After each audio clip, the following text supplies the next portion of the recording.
I think we're live. Marco was up in here early. Neil McKenzie, how's it going? Well, it's going 108 today. Wow, yeah, I'm gonna pass on that. Solid pass.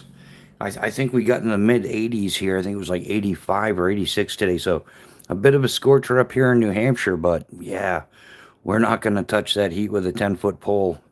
You can keep it, man. That's honestly that's one of the major reasons why I didn't spend too much time out in the Southwest there. Like I like it. It was a different terrain, different thing to do. Man, the view from altitude, sunset jumps were amazing. I mean, definitely something different. That feeling of wow, I just landed on Mars when you're out hiking.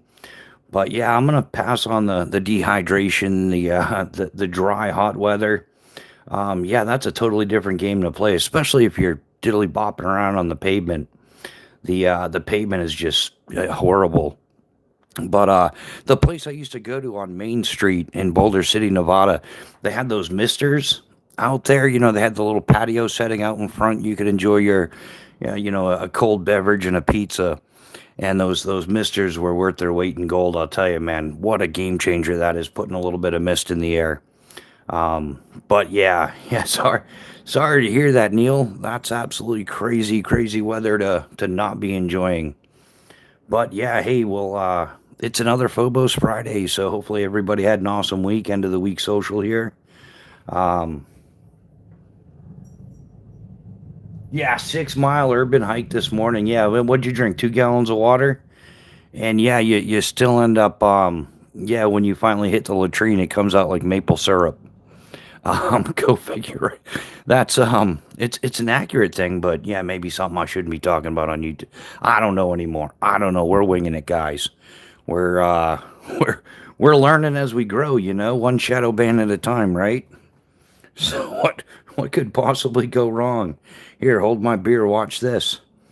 Um, yeah, we'll give the chat a couple minutes to fill up, but yeah, hey, just a reminder, Phobos Knives is having a photo competition, so send your favorite photo of your Phobos Knives into Phobos Knives at Instagram, and you stand the chance to win a Phobos Knives Tier 1 in PVD with carbon fiber scales on it, as well as a trainer.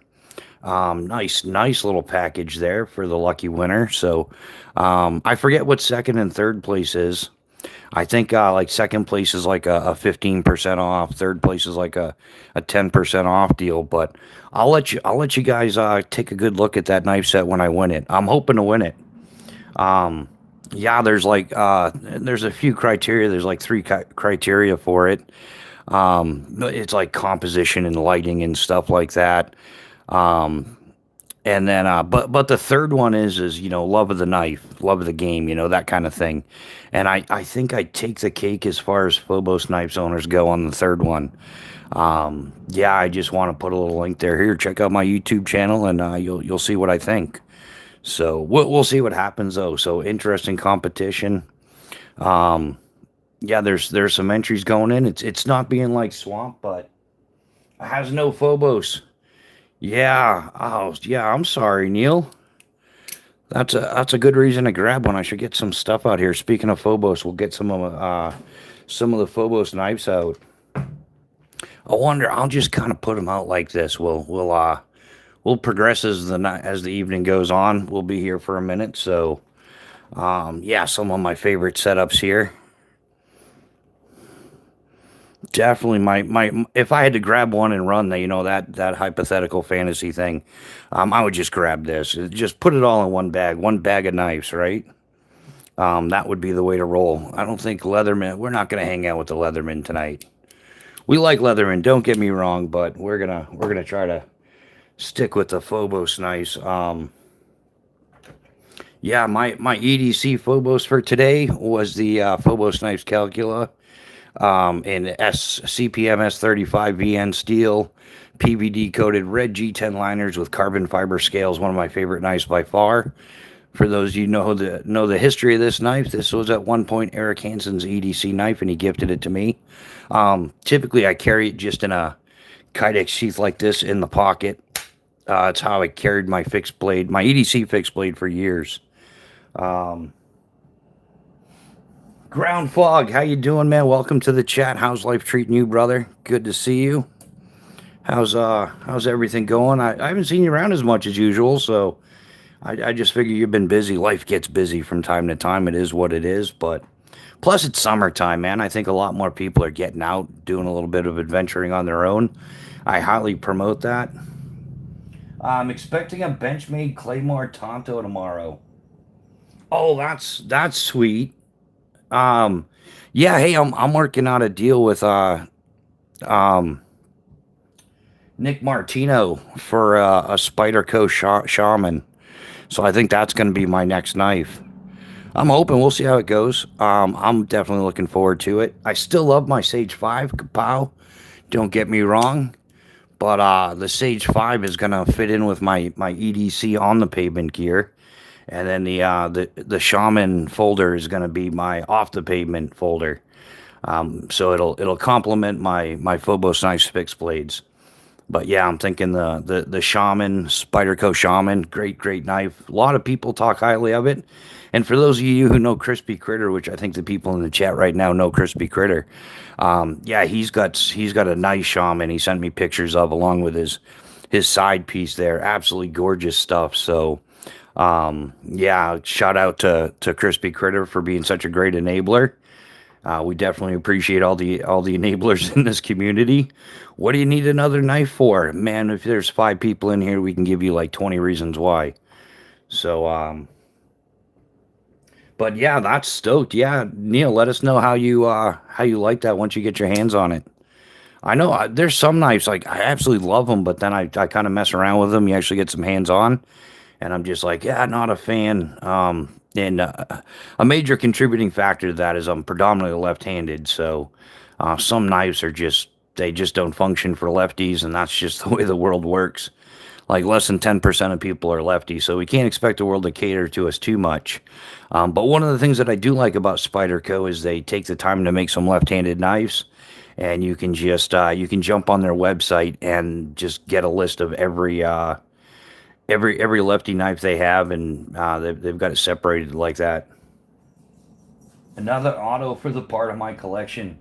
Yeah, Neil, I still haven't got an auto. Man, Gonzo Wick has a nice OTF. He was sporting on Instagram. I'm like, maybe I could see myself carrying something like that. I just think yeah, some of the OTFs are just really limited. I don't know. You can use a knife for whatever you want, you know. But yeah, I've just always been more like a practical end user, and the more moving parts there is, the more apt it is to go dysfunctional. So I tend to try to reduce the rate of failure by just keep it simple, stupid. The good old fashioned KISS method. So, but yeah, the everything's going well. I mean, the channel's going swimmingly. I do a lot of research behind the scenes. I'm stoked that there's roughly 2.5 billion people that watch YouTube. There's 113 million people that actively try to pursue a channel. And out of that 113 million, only 3 million channels are monetized. So if you happen to have a monetized channel, you're in the top 3%. 97% of channels that are making a fair go of it just never even end up getting monetized. 90% of channels never see 1,000 subscribers. So yeah, I guess when it doesn't seem all that great, I guess crunch the numbers and put things into their proper perspective. We're not doing all that bad considering everything. But we're getting there slowly but surely. We'll eventually, put enough time in, and things will work out. It's like my grandfather used to say: if you're passionate about something, pursue your passion. Don't worry about success. Success will catch up to you eventually. So a little food for thought there. Anybody taking on an endeavor in life or something, yeah, just pursue your passion, and eventually you'll succeed at it. So, but yeah, yeah, what else did we have going on? Man, we did a great morning live. I think Neil, you stopped in for that one. Yeah, things have been going pretty swimmingly. Just one day at a time, one post at a time, one shadow ban at a time. At some point, I doubt it though. But I do make an effort to behave myself on YouTube. I'm catching on to some of the stuff that you can and can't do on YouTube. I've also caught on to a lot of the things that people try to like rage bait or trick you into doing. They'll make a comment in the comment section trying to get you to say certain things that'll get you in trouble with YouTube. So, Cannon, good evening, brother. How you doing, Ross? Shout out to Mojo. How are things going? Degenerates and deplorables, geeks and nerds unite. Exactly. Yeah, degenerates and that does sum up the channel sometimes. Some of the conversations just go. They go all over the place. I'm not even sure how it happens sometimes. Like, yeah, we can be talking about nice 1 minute and then explosive diarrhea the next, but I've never really noticed the transition. But it is what it is. Yeah, Cannon, how you doing? Yeah, you're stuck working again tomorrow, aren't you? They gonna slave labor you for another Saturday. Um, yeah. So we'll bust out. So we'll get rid of some of the sheets for the other stuff. Yeah, I've still got it on my to-do list. For making custom kydex and stuff. It's something I'm still looking forward to doing at some point. It's a huge investment for the way I want to do it. And I'm kind of starting off toolless, so not looking forward to work tomorrow. Yeah, man. Oh, I feel for you, dude. I don't know what that's entirely like all the time because for the majority of my life, I'd stay up late looking forward to work tomorrow. Yeah, man. When your work is jumping out of airplanes all day, yeah. When your work is your passion, man. There's no such thing as like real work. Like it's physically demanding, it's psychologically demanding. There's tons of things to keep track of and stay on top of. But yeah, it's just yeah, man. There's sometimes I ran to the bank to cash my check because I'm like, there's no way you paid me that much for having this much fun this week. Sometimes it was just unbelievable. But it does have its dark side as well, man. The moving every 6 months just nonstop. That can get taxing on you.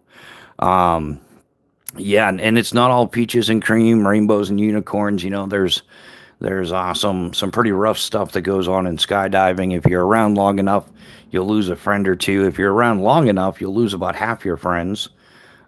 Just people doing stupid human tricks and just yeah, you screwed up on the math and there's no redos, there's no do-overs. But yeah, I definitely miss that aspect of it. Speaking, man, I gotta stay away from the comment section on some of this stuff. I've met some real tools, and I'm gonna actually being a veteran and loving as of now I can say most veterans. Man, the 82nd Airborne guys are some of the most egotistical, arrogant pricks on the internet. They really are, man. I hate to say it, but it's 110% true. I've lost a lot of respect for those arrogant punks. I used to respect all people military, but just because you've done something that they couldn't obtain doesn't make you a liar, man. Yeah, man, I've just run into a couple of punks from the 82nd Airborne right here on YouTube. And man, I've lost a lot of respect for that unit. They need to be humbled. Yeah, they think they think they're sky gods, man, and most of them don't. They're 100 jump wonders at best. They did 5 jumps in airborne school. They do 1 jump every 6 months to stay current. They served for 4 years. They left the army with 12 or 13 jumps or something, and they think they're absolute sky gods. And because they didn't do it, it can't be done. I had a person challenge because we were discussing some things in a chat. They challenged my jump numbers. They were like 19,000 jumps. Yeah, whatever, buddy.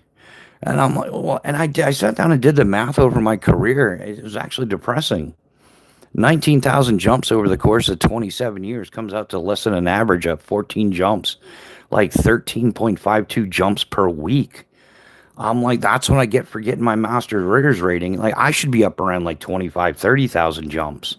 The current highest jump numbers in skydiving was obtained October 2025, and the dude hit 40,000 jumps.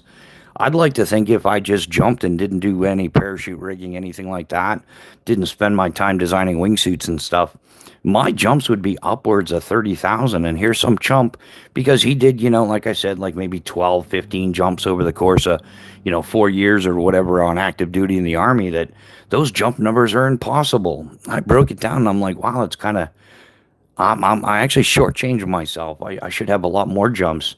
I definitely have more than what I think I have because like I made a trip out like back in the day, early 2000s. I made a trip out to Lodi, California before I knew what a circus it was because you used to buy 50 hoppin' pops for $250. That's $5 a jump, man. And they bring you up to 2,500 feet. You do a quick ditch and pitch. And the purpose of it is to work on your canopy piloting skills, specifically if you really want to work on your high performance canopy piloting, like what we call swooping. And so, but when I flew out there, I forgot my logbook at home. So I didn't bother buying another one. I just figured they're just hopping pops. They're just, practicing my canopy piloting skill. Who cares if I log them? I mean, they still fully count as skydives. You jumped out of an airplane, it counts. But yeah, there's many, many jumps that I didn't log.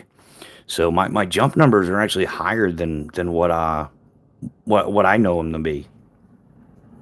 Red Bull Princess, what's happening? How are you doing? It's another Friday night. Always a pleasure to see you. Yeah, life is going good. Life is just peachy keen. We're having a good time. We're here having a Phobos Friday. We pre-gamed it this morning. Yeah, I did a live. I think it was like 5 o'clock. I started at 5. We did a good like 2.5 hour live this morning. So yeah, this is round 2. Ding ding. Let's get it on. Yeah, the love of my job keeps me warm. It gives me a warm, fuzzy feeling inside. It's called heartburn. Yeah, I'm with you on that one, Neil. Yeah, man. Some jobs just stress people out. I know Mrs. B gets stressed about her job. There it's like everything else in the job market, corporate America, whatever you want to call it. They're looking for maximum output for minimum pay, and yeah, they're constantly trying to push everybody harder and harder, and yeah, she's getting too old for that stuff, in my opinion. I mean, she's 52 now, so yeah, there's no relaxing anymore. Everybody's stressed out. The current economic situation in the country has everybody stressed out. Everything keeps going up except for wages. So yeah, it is what it is. Yeah, I don't know, man. I just wish that we had figured out a different way to go about things because yeah, the current trend of the economy is definitely not healthy for people in general. A lot of people stressed out. A lot of people living paycheck to paycheck. So, but it is what it is. Somehow we gotta. I don't know. Maybe the system has to break before it gets better. I don't know. The economy could use some improvement though. But yeah. So So does anybody have anything exciting planned for this weekend? Anybody doing any hiking, biking, or just recovering? I know Cannon said he's got to work, man. That's a bummer. We'll get there eventually, though.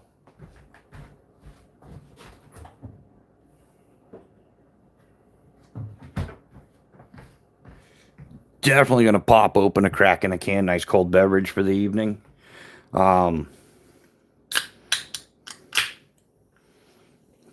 But yeah, and I think as far as YouTube goes, YouTube changed the algorithm, which a lot of people are talking about. They've changed the way they put videos out, lives, shorts, the whole 9 yards. So a lot of people on YouTube are trying to figure it out. And I've noticed in like last summer, the numbers went down quite a bit, which is, I think it's a good thing. To me, it's a sign that people are getting out doing more, and that's, I think, wow, here I am on YouTube. But yeah, more people have to just unplug and get out. We live entirely too much on the interwebs. Sorry, the old queen lady wanted to go out, and then they forgot why she went out, and she suffers from doggy dementia. Yeah, man, dogs are weird. Yeah, dogs are weird like that. Yeah, Mrs. B's cat's getting old. Like that cat's getting real old, and he just does some stupid stuff now. Like it's like, what's wrong with you, cat? Like the cat won't even go outside. I think because last time he went outside, he met a cat that was bigger and badder than him, and he took a whooping. Yeah, we ended up having to bring Mrs. B's cat to the vet. Wow, Like it's that was an expensive trip, but hey, it's necessary, right? So yeah, but now the cat and he's like, nah, I'm all done going outside. I'm just gonna hang around the house. Cat will lay right in front of the AC. So yeah, older dogs are like that. We had an old Sheltie back in the day, Shetland sheepdog. It was my mother picked that dog, and yeah, man, when that dog got old, he just started losing where he was going. So, but yeah, Sheltie lived I think about 17 years. Yeah, pretty long life for a dog that size. I'd like to get another German Shepherd, just because German Shepherds are fun. It's a double coat dog, so it works out great in the Northeast. You don't worry about your dog freezing. You just end up doing a lot of vacuuming, a lot of pet hair cleanup. So, in fact, the Dyson pet hair vacuum, man, it's worth the money.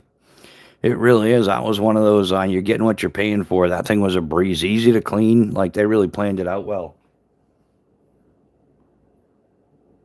Yeah, yeah. So that's getting to be pretty old for a dog that size. Like yeah, they 12 to 15 years on a. I think they say usually like 10 to 12 years for like a large breed dog. So yeah, anything over 12 years is just monumental for a large breed dog. So yeah, 14 is yeah, that's an older dog, man. Definitely qualifying for some silver centrum. But yeah, those are great dogs as well. With like most things with the right owner, I just spent a bunch of money to set up the sit in the truck at the Japanese steak place. They had us packed in like sardines, and I had to go to the car after the dumb bitch next to me kicked me. Oh, that's crazy, Bando. Yeah, man, packing like sardines, charging you top dollar. I'm sure they didn't. They're not giving a volume discount. But yeah, yeah, Bando, how you doing, man? How's life treating you? How's Air Force doing? Hopefully the missus is doing well. Yeah, that is crazy, man. Packing in like sardines. Well, we do the same thing, man. Skydiving does the same thing. Yeah, you pay a few $100s to go on your tandem jump, and yeah, it's heels to toes on that plane. Yeah, make your buddy smile. Kane Corso, what's happening? How you doing? Is ACR still going at it? Dude cracks me up. Silly puddle jumper. Yeah, man. Coast Guard guy out there in a flat top. Yeah, I don't know what it's called. I don't recognize a lot of those kayaks because I'm a snob. But yeah, he's out there on one of those open top kayak. I don't know. I call them welfare canoes. But yeah, he's out there paddling around in circles, like out on the lake. The wind's just blowing them all over the place. Crazy hot down in Texas. But yeah, great show. If you guys get a chance, yeah, check out ACR Protect, man. It's always a good laugh over there. Yeah, good times are had by all. Yeah, I don't eat in people's laps. Yeah, I don't think I've been to a restaurant like that where they pack in like sardines. You got to have some space. That's why they give you chopsticks and not steak knives. And can it's still waiting to see that white rice trick, man. I don't think it can be done. It can't be sticky rice either, just standard white rice with chopsticks. I just don't have that level of patience or something. I've never acquired those skills, but yeah, just if it gets to be too complicated, I just bust out a spoon because I'm just simple like that. Yeah, he was signing off to not step on. Oh no, no, Kane. Of course, no. We don't know. Oh no, we don't say that in here. Cause yeah, the whole stepping on the toes thing. There's a lot of gatekeeping communities out there. Well, actually, let me rephrase that. Every community has its gatekeepers. It doesn't matter what the niche is on YouTube. There's somebody trying to gatekeep, telling people when they can and can't go on lives. Then they'll guilt you into it, and they show up and they're like, you're stepping on somebody's toes, or they'll try to like pull everybody out of your live. They'll show up to your live and be like, hey, so and so's live right now. Everybody's hanging out over there And I do spend a fair amount of time mocking those people. So yeah, I never stepping on anybody. Nobody's stepping on anybody's toes here. It's an open platform. If you want to go live, go live. I don't care who's going live. I don't keep track of it. If I'm going live, I'm going live. There's no stepping on anybody's toes. And that goes for everybody else on YouTube. At no point is anybody going live to step on my toes. Like I just do what I want to do. I think that's one of the freedoms that we hit. Well, one of the few freedoms still left on YouTube. So yeah, there's no stepping on my toes. In fact, I don't know if you've ever noticed, but I slip out of there without saying a word. Yeah, when it's time for me to go, I just disappear. I'm not trying to be rude. It's not that I don't want to say goodbye to anybody. It's that I just don't want to interrupt or like project that out to ACR's community that like, hey, I'm gonna go do my live now, and then like, hey, come watch me. No, yeah, when I leave ACR, unfortunately, I just leave. Um, Zoe the cat channel member, welcome to the chat. I'm a prime example of the bullshit got too thick. Yeah, there's a lot of that going on around Pando. Yeah, a lot of people's their patience are worn thin, and it is what it is, man. It's kind of weird like that. I'm just Johnny. Johnny, welcome to the chat. How you doing? No, he wasn't doing it like that. Just from a respect standpoint. Yeah, yeah, I got you, King Corso. Yeah, it's just one of those things, like it triggers my OCD. It makes me cringe a little bit when I don't want to be stepping on anybody's toes because there is a huge amount of gatekeepers out there, and I've dealt with them. Like yeah, they gave me a hard time. Like I did a birthday live. It was my birthday, it was my like 51st birthday or no, my 50th birthday. It was one of them, man. I'm getting old. But yeah, I was doing a live and it falls on another group certain day that, it's a special day for them, but it means absolutely nothing to me. But yeah, they were coming in like, how dare you? This is such and such a day.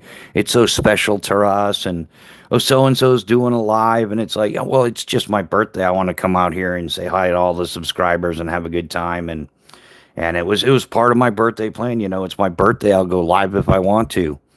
So, yeah, there's a bit of a history. There's some people out there that are just butthurt because I just say whatever I want to say, whenever I want to say it, however I want to say it, and they just don't like it. Like there's a huge number of people that shield Chinesium out there, which is cool. Hey, whatever, we all make our own decisions in life. But they don't like the fact that I focus on knives made in the USA, like high quality only. In fact, I'm a bit of a one brand wonder. I really like Phobos knives, great company. Eric Hansen's an outstanding dude. So that's why I've been hosting Phobos Friday now. What, like 20 months? So, Daniel, hello, hello. Happy Friday to you as well. Yeah, TGIF, right? It is, um,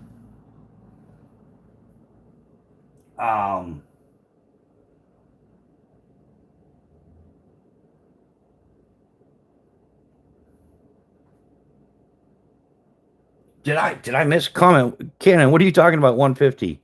Is that how many crayons you want?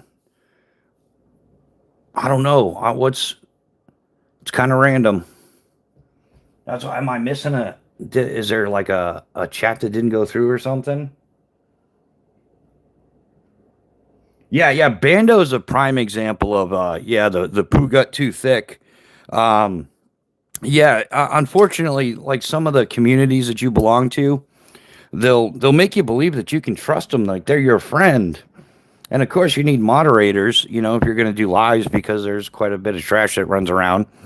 And so some of the people that he thought he could trust, he made them moderators. And what they did is they spent their entire time sabotaging them.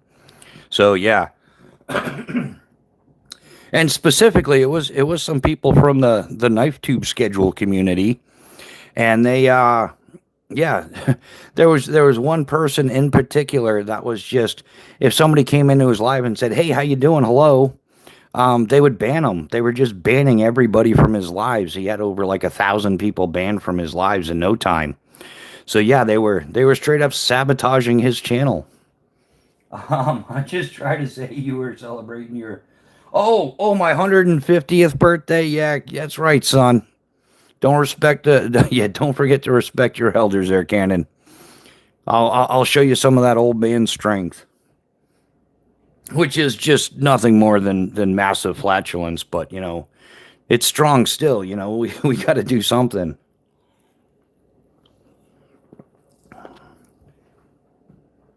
Um, Dude, if I make it to 150, I don't think I want to make it that old, man. That's got to be some. Did anybody? There was a video going around of some guy that was like well over 100 years old, but he looked like a mummy. I believe it was like in China or something. Some guy was like 120 or I don't know, like crazy old. But then you're like, wow, they're actually showing an actual corpse on YouTube, and then like you're beside yourself, and then the dude moved. You're like, no way, get out of here. Um,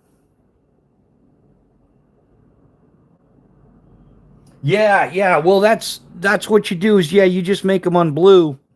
Yeah, you take away the moderator position, but the fact of having like over 1,000 people banned from your channel for no reason, it's definitely not helping you. Yeah, I went through and I cleaned out a whole bunch of people.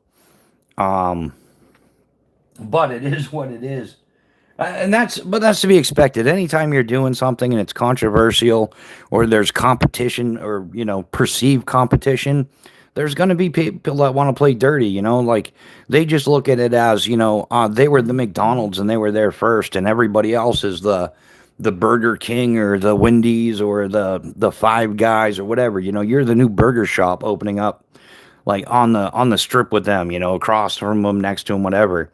And some people just view it that way, and they just there's going to be people with shady tactics. I mean, it doesn't matter what game. Even I love cycling. I love the Tour de France, but I don't watch it anymore because there's too many people doing what are they PEDs? The physically enhanced stuff, whether they're blood doping or doing whatever. Mean Bean Deneen, welcome to the chat. Happy Friday. Hopefully you're doing well. Yeah, Cannon, you know what I'm talking about. Yeah, it was like you thought you were looking at something else, and then the dude moved. You're like, no way, that's insane. Yeah, it freaked me out. Not a lot freaks me out. I've seen some pretty gnarly stuff, but that kind of freaked me out, man. I just I didn't see it happening.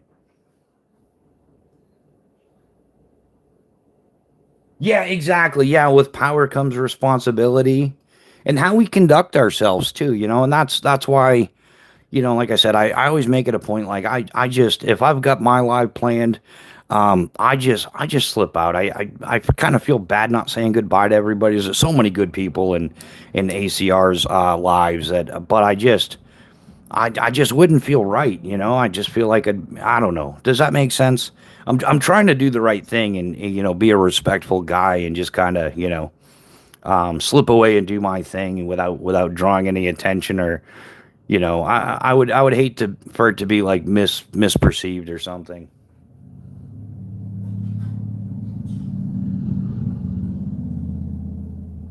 Yeah, doing great. That's awesome. Mean Bean Deneen.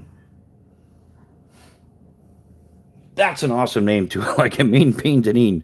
It doesn't.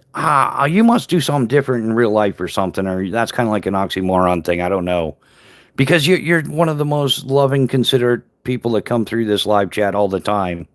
But you got the name Mean Bean Deneen. But yeah, you're always sending hearts and everything. It's a little bit confusing, but I like it. I enjoy it. Keep doing you, boo.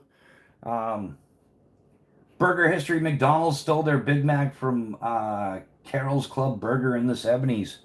That wouldn't surprise me at all, Neil. Um, yeah, that's. Can we see the knives in the light brown sheath? Yeah, absolutely. Yeah, we sure can. Both of them are Phobos knives, for operators by operators, designed and made by Eric Hansen, out of Tennessee. Eric Hansen is a retired Green Beret of 22 years. He served as an 18 Delta Special Forces medic, and now he's the owner designer of Phobos knives. On the front is the Phobos knives Tier 1 Mini in CPM 154 CM. This one is PVD coated with orange G10 liners and OD micarta scales. It's got the skeletonized scales there. You can see it. Um, it's got about a 3.5 inch cutting edge on it. What else? What else is it's also got the Persian design swedge in there, so it's designed to flex a little bit before it snaps, so less likely to snap the knife. All around great knife. CPM 154 cm is easy to sharpen in the field, easy to work with. That's the knife on the front. It does come with this leather sheath. In fact, let me grab the other.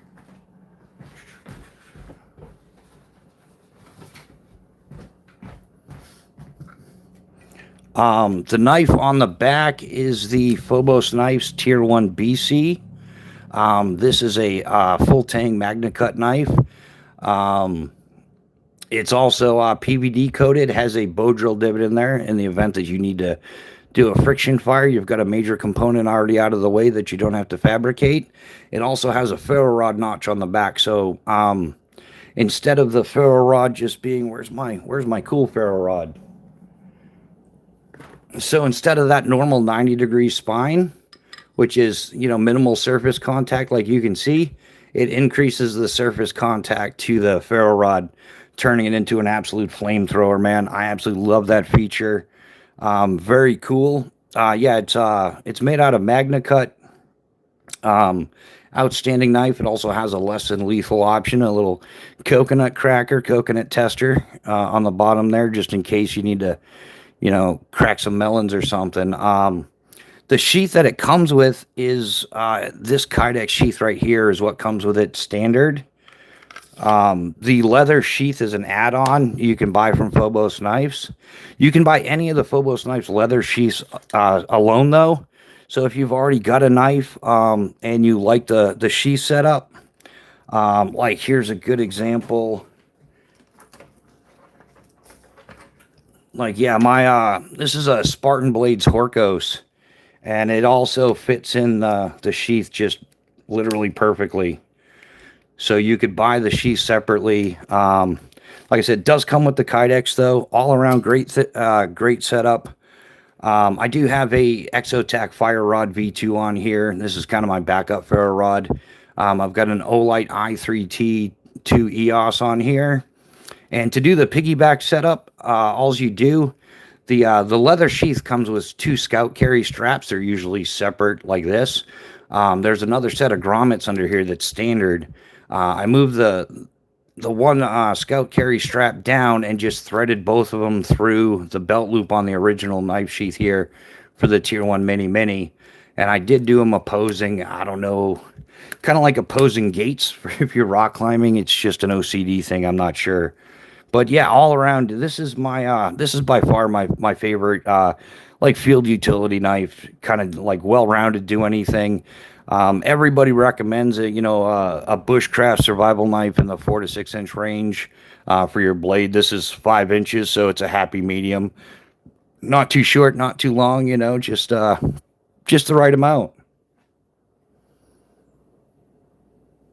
Canon, I just fade out. Don't really say goodbye. Yeah, they are. They're absolutely gorgeous knives. They come fully warranted from Phobos.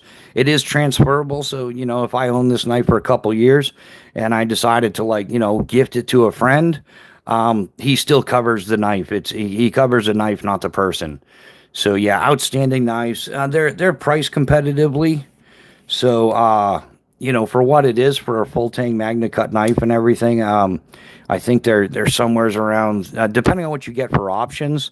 There's different options as far as satin finish or PVD, G10 micarta or carbon fiber scales. The carbon fiber scales tend to run a little bit more. Carbon fiber is a bit pricey, but yeah, all around outstanding knives, man. I strongly recommend them.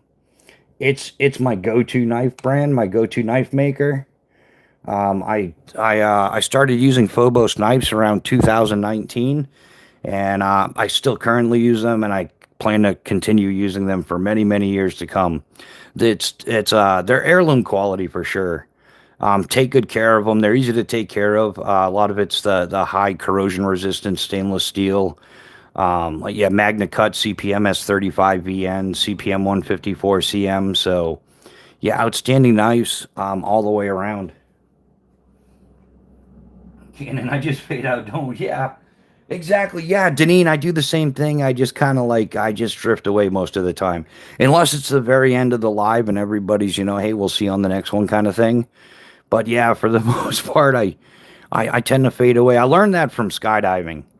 Yeah, we used to have a lot of social bonfires. Definitely Fridays and Saturday nights. Everybody's out there for a social as well. Once the sun goes down, the plane gets tied down. We make huge fires. Kick back some cold ones and tell some stories. You know how it is. So yeah, I learned that, but I still had to work on Saturday and Sunday. So a lot of people are out there just fun jumping. So if you start saying goodbye to everybody, then that person's saying goodbye and they're like, oh yeah, dude, tomorrow, can we do this? And, the conversation getting, and then, yeah, you started saying goodbye at 2,300 hours and you don't make it to bed till 0200. So I just kind of learned to just, backpedal a little bit, sneak away. Hopefully nobody notices me. Um, But yeah, it's better to burn out than slowly fade away. Yeah, yeah, no kid. Yeah, I'd rather have the fun, little couple moments of glory or something. But yeah, so that's what we've got going on. Yeah, if you're new, um, if you're just showing up, yeah, Phobos Nice is having a photo competition where you can win a tier 1 mini, and it has carbon fiber scales. It's PVD coated, but it'll have carbon fiber scales like this, but a tier 1 mini. Um, and you also win a trainer. So nice little package there, nice little photo competition that Eric Hansen is hosting. You can get all the specifics, all the details over on his Instagram. So if you're on Instagram, check out Phobos Knives, and yeah, he's definitely on there. There's a lot of nice photography that gets spread around. So yeah, I guess Eric decided to have a little competition. I'm pretty sure it ends, like all the entries have to be in by August 14th. So if you're on Instagram and you're not entering, please stop by my Instagram channel and like the photos and stuff. Get it out there because I'm definitely entering. I would love to win that knife. So um, yeah, I'm on the road to slowly fading away. It is driving me nuts. Yeah, waiting for the next super steel seat. Yeah. Yeah, I agree with you, Neil. They've always got the next super duper super steel. Yeah, it's the V Max, Super Max, Double Max, Double Triple Max. Yeah, they're gonna come out with the Superfly Magna Cut. Yeah, they could slow it down a little bit. I do appreciate the technology and the metallurgy though. There is a substantial difference if if you're used to using lesser knives, I'll say knives with softer steels or whatever. My first super steel was a CPMS 35 VN steel, and I was transferring from some beat up SOGs, some SOGs. I don't know if the heat treatments were off or what the deal was, but they didn't hold up. They didn't measure up at all. So yeah, the difference in edge retention, man, to me it's worth it. I'm not like a geek sharpener. I don't like take great joy in always having to sharpen the knife. Like I enjoy it when I do it, but it's not something I want to be doing as often. So yeah, I definitely appreciate the edge retention in some of the super steels. But yeah, some of the differences in the steels is so minute it's not even really noticeable. It's enough for them to give it a different name, but it's not like like leaps and bounds in technology advancements, and metallurgy advancements, whatever. Yeah, some of it's just so insignificant from one to the next. If it stays sharp and doesn't rust, I don't care. Yeah, exactly, Neil. And I'm just a little bit further with it. If I can get through a week outdoors of general knife use and not have to sharpen it the entire week, or longer sometimes, then I'm really happy with it. Yeah, as long as and I got into some of the higher end stuff, like the DLC and PVD coatings, because I spent so much time on the coastline and down in Florida, like literally surrounded by salt water in the Keys, and everything metal. If you've ever lived in the Keys, it just rusts. Yeah, so yeah, if you're in like high humidity climates like Gulf of Mexico, Gulf of America side of Texas, right? Yeah, you'll understand like things rust like crazy. So yeah, high corrosion resistance is probably more important to me. And then number two is edge retention. So yeah, those are the two big things to me. Is that like the LPG? Yeah, did you? Yeah, the alphabet community. No, I don't think that I don't think the metal geeks take it quite as far as that. Like I think they started creating letters for that community. They had one version of it up in I want to say it was Canada. Like it was yeah, they added some W's and I guess they needed another L in there. So I don't know, man. Um, we were talking about it on the live. It was something that came up. It's one of those things. Like you got to be kidding me. Like they're trying a little bit too hard now.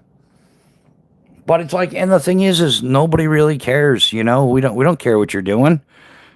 Just don't force it down my throat, and we'll be fine. That's one of the things. That's one of the issues I have with the like the stuff going on with Islam now is like I don't have a problem with anybody's religion. Just don't try to force feed it to me. Just because you don't think I should eat pork doesn't mean I shouldn't. You know, if you think music is bad, you know, that's a sin. Well, that's on you. I happen to like music and it's not against my religion. So, yeah, stop trying to force feed us your religion and we don't mind you. We'll tolerate you. You can assimilate. But yeah, there's way too much of that forcing people to do stuff along with the public show of power. You know, like you've got your place of worship. Go there to do your worshiping. There's no need for you, 30 of you to block an intersection so everybody can, it's a show of power. It's not even religious dedication. If anything, it's religious fanaticism. But yeah, it's a show of power. We don't need that. It's going on, that whole moron Damian stuff. Like, yeah, they're just trying to force feed us their religion, and I really don't care what you do. I really don't. Just don't force feed it to me. I'm exactly like you. I'm not going to be forced to do anything. Yeah, exactly, Cannon. And that's where they're. I think that's the big mistake they're making. Is yeah, they're force feeding it to everybody. Um, yeah, and they're getting physically violent about it.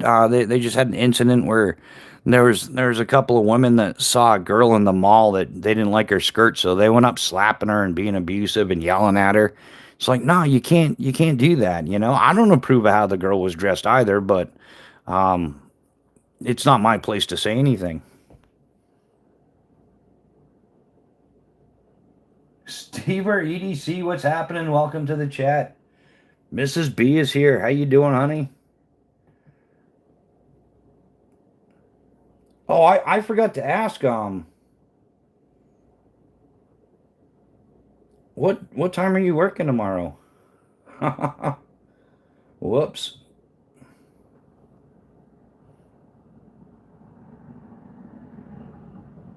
Yeah, exactly, Kane. Yeah, exactly. I'd rather die on my feet than serve on my knees. I think that's where it's coming down to. I think, unfortunately, they're going to push to the point that, they're going to force good men to do bad things. And that's just, we don't want that. Like I'd like to think that there's a peaceful resolution to everything. But history tells us otherwise. That's why we have the Marines. They get to break stuff. So,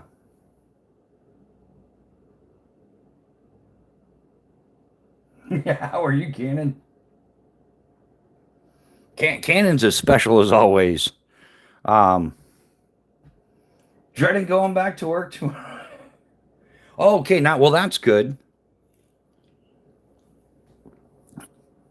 Yeah, I wasn't sure. Usually I ask you before the live starts because you're usually sleeping before it ends. But yeah, that's good. You get to sleep in again. Yeah, Cannon, Mrs. B's got to do the grind tomorrow as well. So yeah, and I think both of them they get equally abused.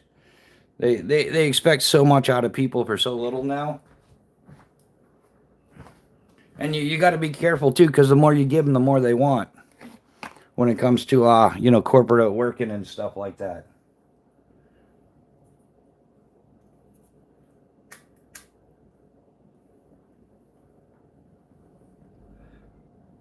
Yeah, I got to break things and not try to fix so much easier in the core.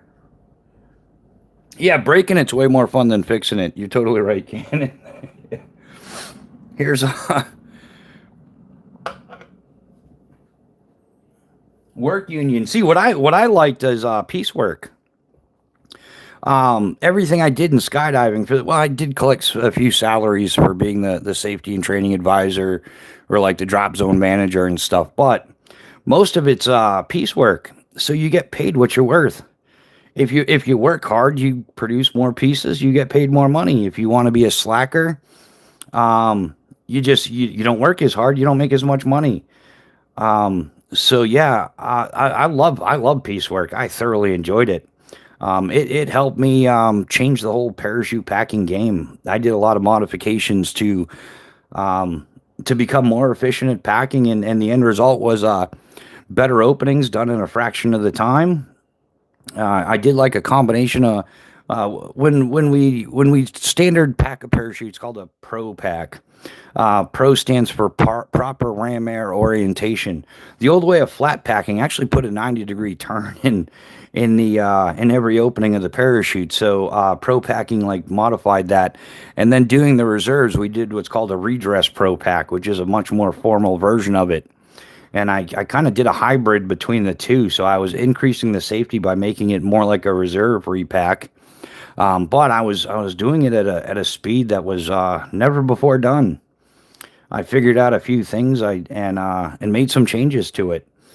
So which grossly increased my income. Like people used to be able to do like 2 tandems per hour. I could do 8. And so when you're making like the price ranges from like $14 to $20 per pack job for tandems. So yeah, if you could only do 2 per hour and that was considered good, the most you're making is like 30-40 bucks an hour.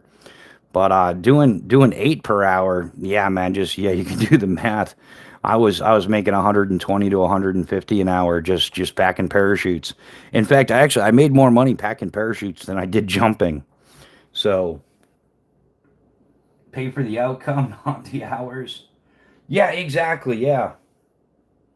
The only downside to it is when people were learning, I'd have to tell them like, "Hey, slow down." It's when you're learning, slow is fast, fast is slow. Yeah, quality over quantity, man. If it doesn't matter how fast you pack it, if it doesn't open, man, and that's not the business we're in. Like, yeah, we want quality, soft on heading openings every opening, and that's the way we play the game. Get to babysit all the little children who knows at home but hates to work. Yeah, yeah. Mrs. B is battling the Gen Zers. Yeah, they want to sit in the bathroom for 30 minutes on their phone, and yeah, they've all got something that ails them. They've all got some type of mental health disorder nowadays. That they need special treatment. I've got anxiety. Um, rub a little sand in it. I envy you. Definitely difficult nowadays. It's where I can't tell them what I really want to. Yeah, that's why people like Kenan and I never get jobs like Mrs. B, because we tell them how it is. We're like, oh well, shame on you for bringing your feelings to work. We don't really have time to deal with that. It was actually something that was starting to show up in skydiving. Um, and yeah, something I was dealing with, the last, I don't know, maybe like 5 years or so I was in skydiving. It was getting to be overwhelming. The number, like we were like glorified babysitters. But the nice part is I didn't have to put the filter on. I could say whatever I wanted, and it is what it is. I had a couple people leave the work area crying, and I cracked open a fresh monster and celebrated. It's like, well, you gotta have a solid head to be playing this game. We don't have time for feelings and all that stuff. Feelings are overrated these days. The younger generation sucks. Yeah, and they're all on some kind of special needs, special med. I think the system's broken though. Just like uh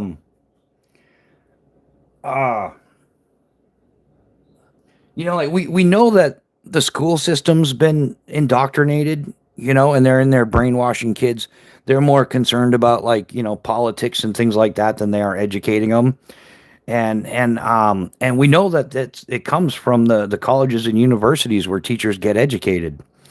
The thing is the therapists, the psychiatrists, psychologists, whatever, they come from the same colleges and universities that are brainwashing the teachers. So I think the therapists and the counselors, psychologists, yeah, all them people that mess with your head, I think they're just as indoctrinated as the teachers. And I think that when you go to one of them and, like especially the younger generation, then it's not their fault and they suffer from this and that. They're not really interested in making it better. They're interested in just like, molding and grooming these people into being a bunch of little whiny crybabies. Oh, it's not your fault you can't pay attention. Yeah, it's what's called the lack of self-discipline. You never learned any self-discipline. That's why you can't focus on anything. There's probably a fraction of the people actually have ADD or ADHD or anxiety or whatever, but they go to these indoctrinated therapists that, here, have a prescription with that too. Let's make society a little dumber here. Here's a Xanax for you. Here's a Xanax for you. Here's a double dose of Xanax for you. Um, with me it was stomp and smash. I didn't need to care about their feelings. Used to be protect and serve. Now it's how can I help your feelings today? So glad I'm my own boss. My boss is like a diaper, always on your ass half the time. Fully. Exactly, Kane. Exactly. Yeah, spot on. I'm totally with you on that. I was kind of my own boss. You're never really your own boss, even when you own your own business. Even if you may file a 1099 as a sole proprietorship, but you still have to answer your customers, and whoever's contracting you, you have to answer them too. The huge perk that I had is there's the FAA requires two people to have ratings that work at a skydive center. And then number one is the pilot, and number two is the FAA certificated parachute rigger. And the drop zone is required to have you there, so they can't fire you on the spot. It's extremely well. It used to be extremely difficult to replace people.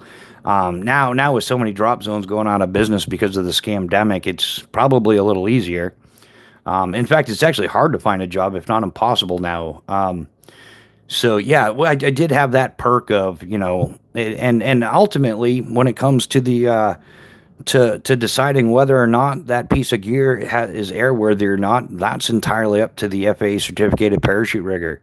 So they like my boss, the person writing my check, the drop zone I worked for, couldn't override me if they wanted to. And if they try to press the matter, I can just file grievances with the FAA. They send an inspector down and completely ruin their day, week, month. So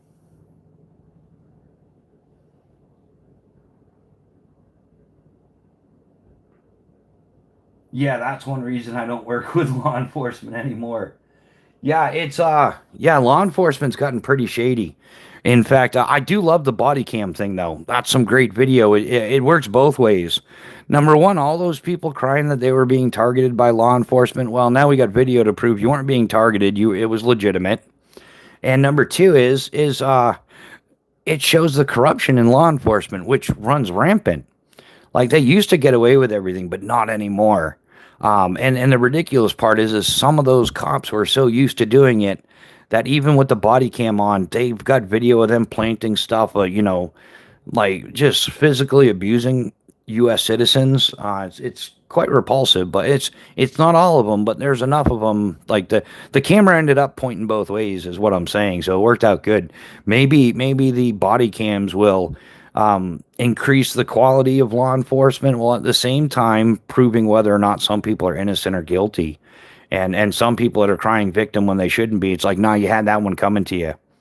Um, Share Bear, what's happening? Happy Friday to you. Hopefully you're doing well. Um,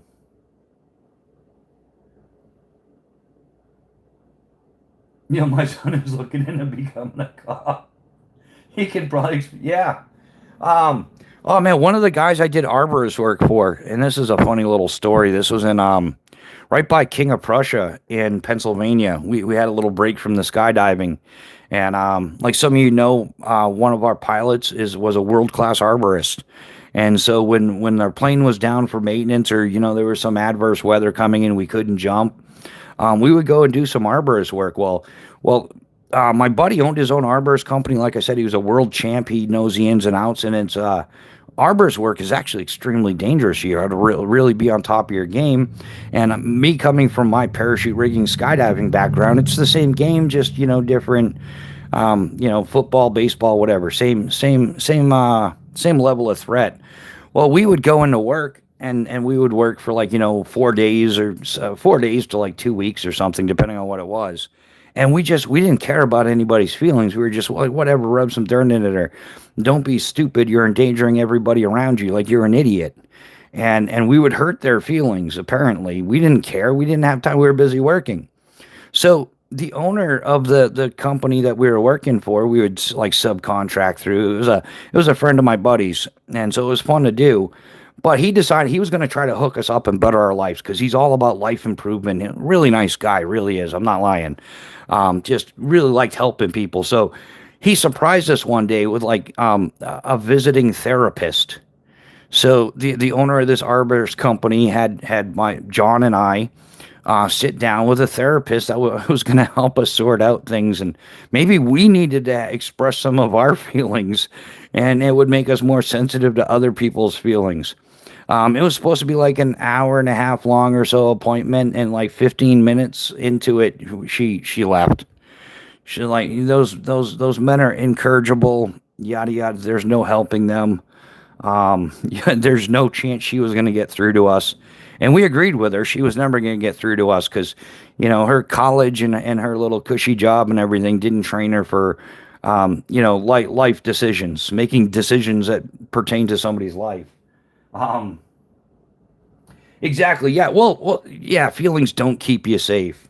Um, Could you tell horse story cannon? Yeah. They told me that I was too military, then I'd like shoot through walls or something like that. See, I considered the law enforcement thing for a little while, like most people, and then I realized that it's just I'm not cut out for that kind of work. I would walk into some situation where somebody would be out of control, like like they beat up a 4 year old or something. I'd end up then like the other cops would have to arrest me. I wouldn't be able to stand for that. Some grown man throwing a beating on some like little toddler or something like that. Like I'd get a call to like some child abuse thing, and I'd end up getting 3 to 5 years or longer. Who knows? I don't know. I just I can't find it in my heart to accept people like that, and I'd be the cop that roughed them up a little bit too much. I'm sure most people wouldn't mind, but there's enough corruption out there where I'd probably pay the price for it. Um, Actually, no, it's something to do with an alligator in between me and someone with a pew pew. Which one I would shoot first? If I was like that, I was goofy. Ken and they frowned upon my baby daddy being a gangbanger. I ended up meeting my now husband, and he had 3 kids and decided I don't want to move to the city, so I didn't appeal. Yeah, maybe the therapist was trying to help you with your feelings bad about murder in the grass.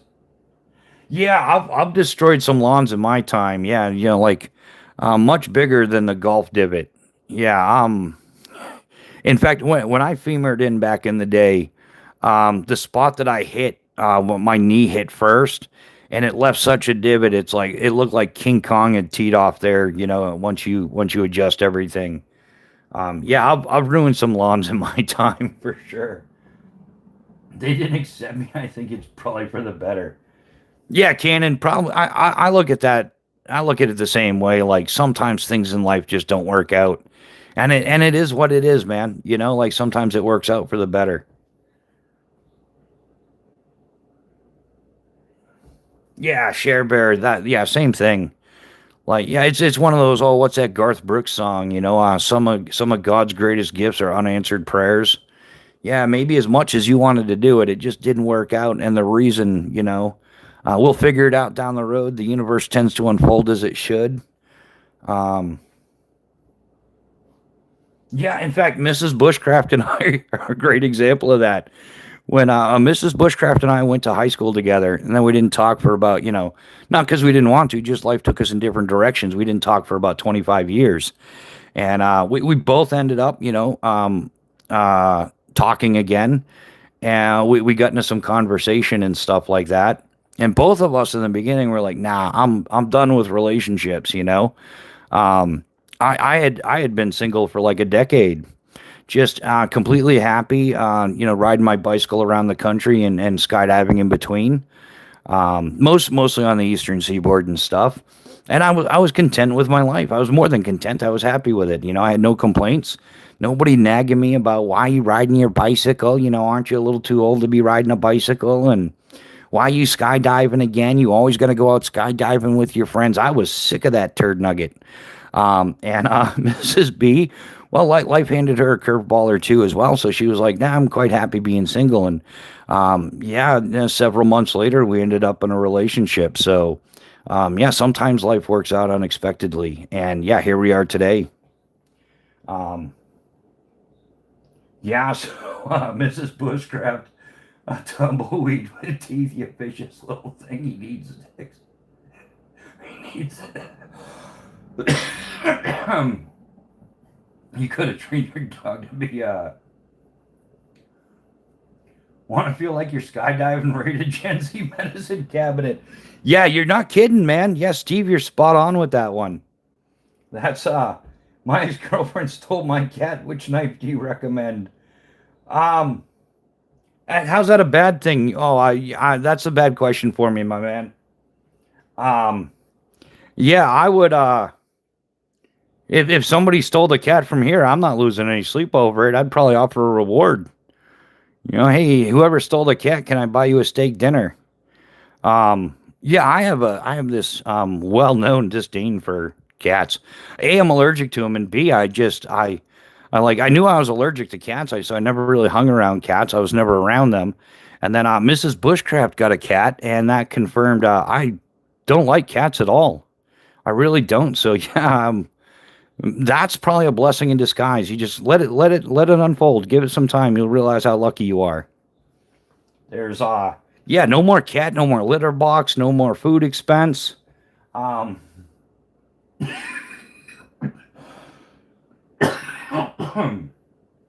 I'd rather have a fish than a cat. And that's the whole thing. Yeah, you can't have fish with cats because cats always want to eat the fish because they're evil like that. Cats are like the demon pet. Like cats do harms. A little Tweety bird, right? Cat problem. Little fishies and stuff like that. Yeah, where'd the fish go? The cat ate it. Fish. I mean, no, not fish. Fish are awesome. You can get some really colorful fish. You can get nice aquariums. They're pretty much the bigger the aquarium you get, the less maintenance you need. Like, yeah, it's a good hobby. And fish are pretty low maintenance. You just you sprinkle a little food in there. Fish are done with. But cats are straight from the devil. They're evil little critters. They're always thinking bad things. If you can think of the most innocent creatures out there, Alvin, Simon, Theodore, right? Chipmunks. How many cats have attacked chipmunks, right? We got to think of Alvin, Simon, and Theodore when it comes to that one. Cats are just rotten in every way possible, I think. Um, but cats talk. Yeah, we're gonna chalk that up as a typo. It should be like dogs, fish, giraffes, and then some other things in between. Ferrets are cooler than a cat. I'm totally down with getting a ferret. Um, well, and to be fair with Mrs. Bushcraft here, as much as I'm going to use the like proper language or something. I have a strong dislike for cats. I actually hate them. I really do. I despise the little critters. But that doesn't mean that we have to be cruel to them. We can coexist somehow. I've never been like cruel to her cat. I've never done any. I don't pay attention to it. I'm not like, hey, come here, let me pat you, shitty kitty. No, there's not a chance of that happening. But I'm not cruel to it. I'm just kind of like, you exist over there, I exist over here. I have my own space. You go find your own space, and we'll work this out. But I do accept the cat because cats have been a lifelong thing for Mrs. Bushcraft. She enjoys her cat. I don't know why. I don't understand it, but I don't try to understand cats no more than I try to understand women. You know, like women understand other women and they don't like each other, so it is what it is. But yeah, so it's important to her. So in that aspect, it's important to me. You know, I just we Mrs. Bushcraft and I have an agreement though. We have an understanding. It's her cat. It's not mine.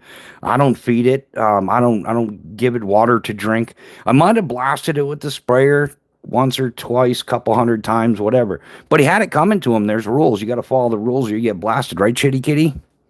Um, Chaos Theory, what's happening, brother? How you doing, man?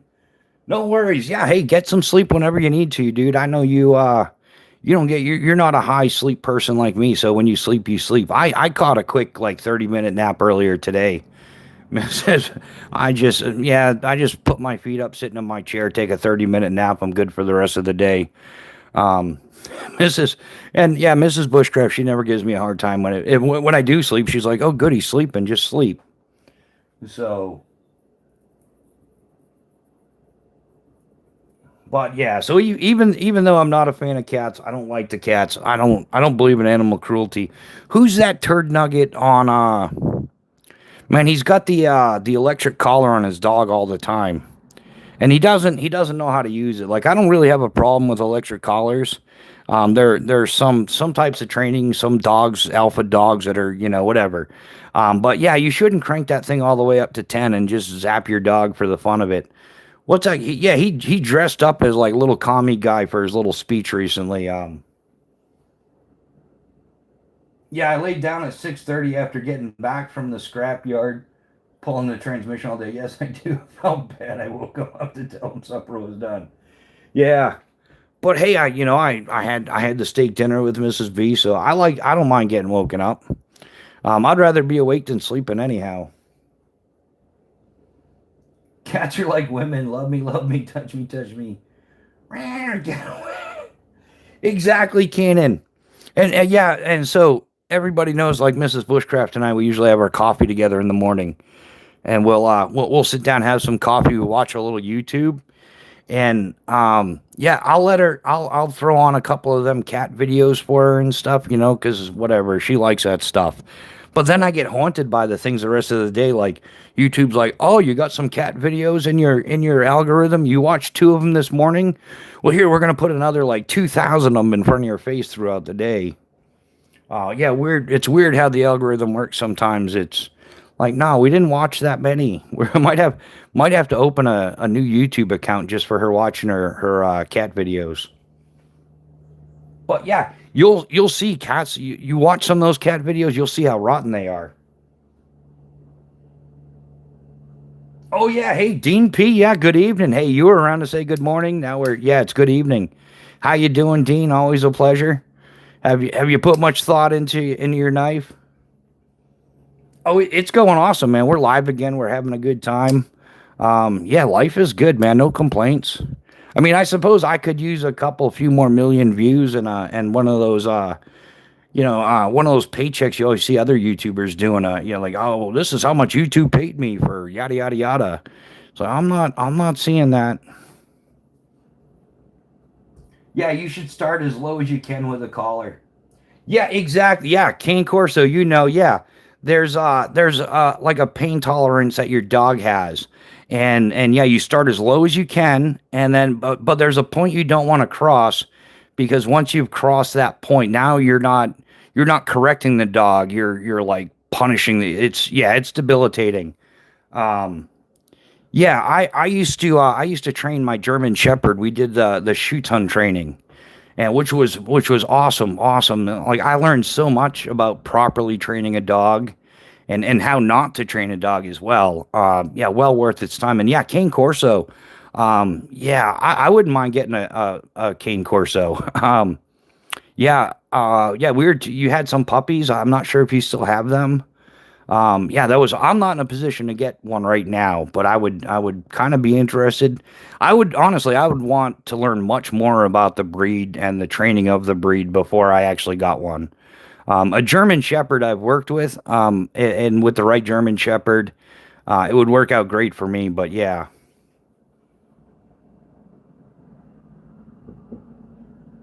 so if I want a Phobos, I have to save for another month or get my ASIC. I would save, Dean. I really would. I would save. That's just me though. And yeah, ultimately you do you, boo. But yeah, I would. I don't think you'll be disappointed, man. I really don't. I'm 100% sure you wouldn't be.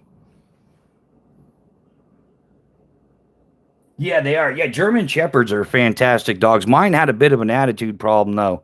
If I left him alone for a little too long in the house, and he had a thing with knocking the trash can over and just nosing the trash, like he didn't eat anything. He didn't tear anything apart, but somehow the dog managed to like spread the trash like all over the kitchen floor just to be like, that's what you get, buddy. Next time I'm going with you, right?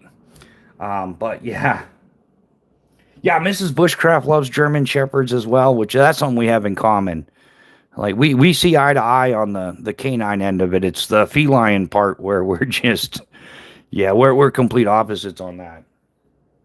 I actually would need the model with the bow drill divot in the hand. Yeah, there's currently two, man. There's the Tier 1 BC, which is in Magna Cut, which is this one, Dean. And the other one that has I don't even have it out. That's what's wrong with me. Is the Alaris, and the Alaris is in CPM 3V. You can get it obviously in different scale and handle colors, but yeah, you can get it in PVD or satin. This one's the black G10 with the ivory scales, and this is my typically my go-to kitchen knife. I use this thing in the kitchen all the time whenever I'm cooking in there. I've chopped onions and peppers and mushrooms and cut meat and steak and poultry, and if you can do it in the kitchen, I've done it with this knife. And fun fact, Eric Hansen keeps one of these in his kitchen. So yeah, that's his wife uses it all the time. Eric uses it. So yeah, I have this one that I use in the kitchen all the time.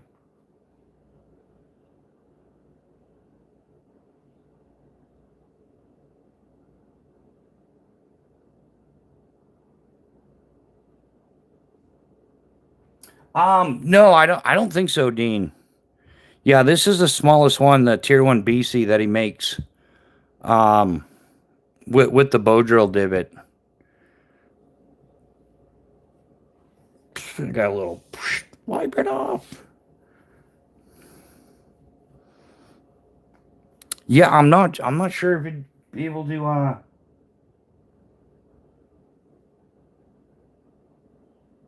yeah, yeah, we've been there's been plenty of typos. I think that's just part of modern society is deciphering the typos. Between typos and autocorrect and talk to text, I think we're all messing something up. I was talking with Nick Martino this morning, well, on Instagram. Yeah, and I got to start proofreading my stuff more often. I sent him a couple. I'm like, wow, man, he must think I'm retarded now. Like, Tina, are you okay? You're not having a stroke or anything? I think my auto. I think autocorrect is a psyop to see how many people are willing to go back and fix it or how many people tolerate it.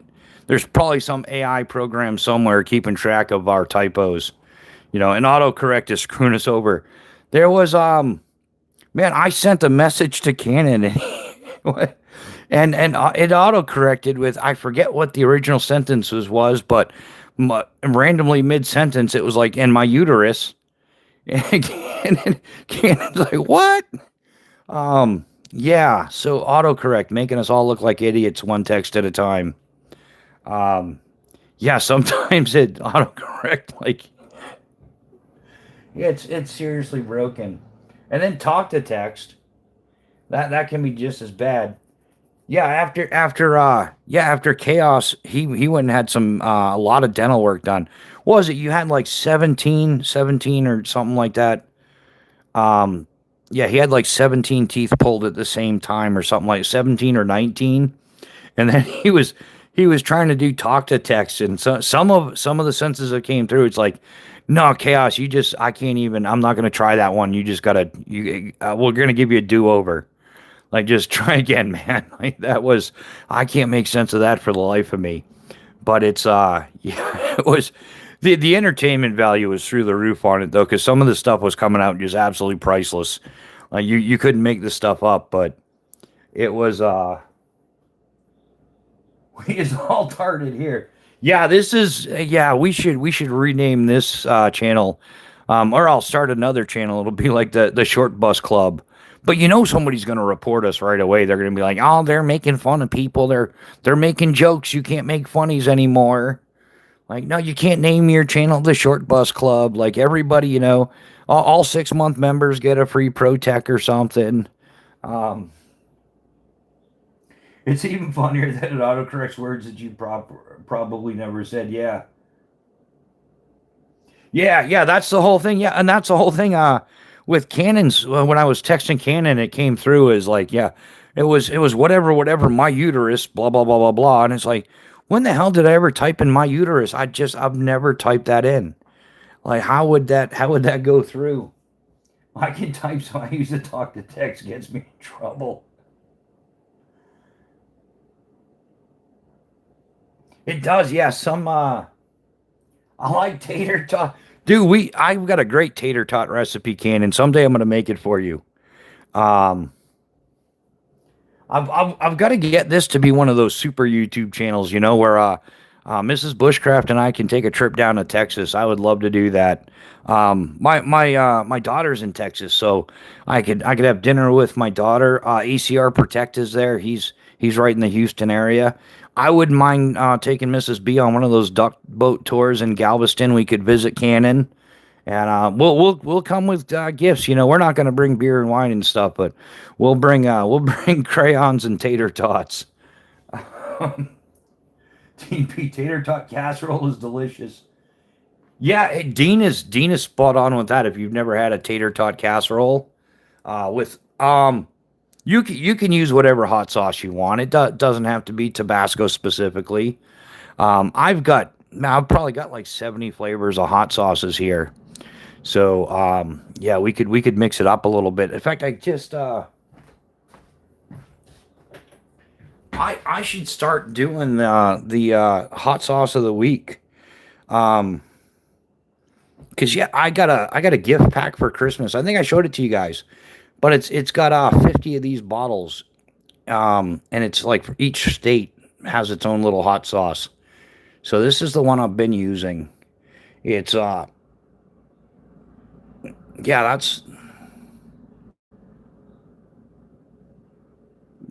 it's pretty good. I enjoy it. I put hot sauce on everything, man. I can put it on a sandwich, on ramen. Yeah, man, I put hot sauce on burgers. You can put hot sauce on pickles. Um, yeah, yeah, got a smoke pit and a fire pit. Add a spare bedroom for you. You are always welcome, brother. Yeah, I would love to make a trip to like down through the south, like make our way down through the south. Yeah, Mrs. B has never gotten the chance to travel the way that I have, and so she kind of listens to all my stories. So I'd like to take her from Maine all the way down to Key West. I'd go out as far west as like Texas. I'd maybe visit Arizona quick. Arizona, Nevada, New Mexico, kind of do like a little loop through there, go past the Hoover Dam, whatever. You can see how dried out it is now. There's that Four Corners. You walk through 4 states in like 3 seconds. There's a little plaque there. Yeah, I'd like to take her out and let her really see a lot of America. So, but it'd be an expensive trip. It'd definitely be like a YouTube adventure. Um, yeah, I'd like to cycle as much of it as possible. Mrs. B can drive. Probably stay at hotels. Mrs. B is not a fan of the camping. And I'm sure the further south we get, when the bugs get bigger, the snakes and the gators are out cruising, yeah, she's gonna want a locked door for sure. tater tot hot dish on menu sometime in the next few days. Yeah, yeah, I'm just getting cut. A Frank's Red Hot spokesperson over here. Yeah, Steve, I buy like the 2 gallon jug from yeah, the Frank's Hot, that's a staple, man. That is an absolute staple. Everything else is just, just mixing it up a little bit. Variety is a spice to life, is what they say, right? I'm telling you, the best tater tots I ever make sure your tater tots are extra frozen. Get yourself a nice cold stainless steel bowl. Put a couple tablespoons of extra virgin olive oil in there, some garlic, onion powder, salt, pepper, little bit of cayenne, a little bit of paprika. You can season it to your likings. Take a bunch of frozen tater tots, put them in there, and like stir them up real good so all your tater tots are lightly coated. Put them on a preheated cookie sheet. Yeah, put them in for like 8 to 10 minutes. Take them out, whatever, half the time, and then flip them over. You gotta. It's monotonous. You gotta flip over each one individually. Put them back in a second time, equal amount of time, dude. It's better than any air fryer, anything. They're so seasoned and delicious, and yeah, it doesn't get much better than that. It's got to be my all-time favorite tater tot recipe. But just make sure you're quick about it. Make sure your tater tots stay frozen. Because if they're not fully frozen, like 100% frozen, they're starting to thaw out. You end up making like a giant tater tot. Just the tater tots will start to fall apart, and it looks like just one super special McDonald's hash brown, which we all know isn't really a hash brown. It's a giant flat tater tot. Oh, I made the handiest little pocket strop today. Made two of them, dyed them brown, but they look orange, kinda. Yeah, Dean, I've got a couple little designs I would love to have made for like pocket strop. Yeah. I, yeah, Cannon, thank you, sir. Is Bushcraft and the wife come down to Florida? Maybe I'll hop a ride with them to Texas. Yeah, we'd have to go south and west. Um, yeah, that would be pretty cool. Um, yeah, so now I just need like what, I don't know, 93,000 subscribers, a few million views. I had it set down, figured out. I need a few million views to buy a truck. Well, what did it come out? I think it's like something like 1.4 million views on long form videos to get a used pickup. Yeah, my biggest problem is like bushcraft. I don't drive, otherwise I would just hop on the road and go visiting. Yeah, see, my it's not the transportation, it's the lack of. If I had a fully functioning mountain bike, I mean, it would be something that just I do. I don't expect Mrs. Bushcraft to just like, yeah, let's go bike 3,000 miles. It takes a special level of stupid to do that. Um, so yeah, if I had a fully functioning bike, I would head down this like, and yeah, I'd head down like September 1st. I'd head down to Florida, and then yeah, cross over to Texas. I want an e-bike with a basket contraption to carry groceries. Yeah, you can just get I used to use just my panniers. In fact, yeah, the Arkel panniers that I use, I can fit a week's worth of groceries and a couple extras in there, which is great. It cuts out like I no longer have a compulsive shopping problem. Yeah, do your groceries, do your shopping on a mountain bike, and you'll no longer buy the extras. You'll get exactly what you need, nothing more. Um, yeah, yeah, Dean, I can easily fit if I use the front and rear panniers, which I've done a few times. Like when I was, like when you first get someplace, you have nothing, so you got to kind of like stock up on a few things, kind of like some rainy day items. I would empty my front and rear panniers and yeah, go to the grocery store. Yeah, I had it down to a science what I could and couldn't fit. Like I can fit exactly 2 4 packs in the trunk of my mountain bike.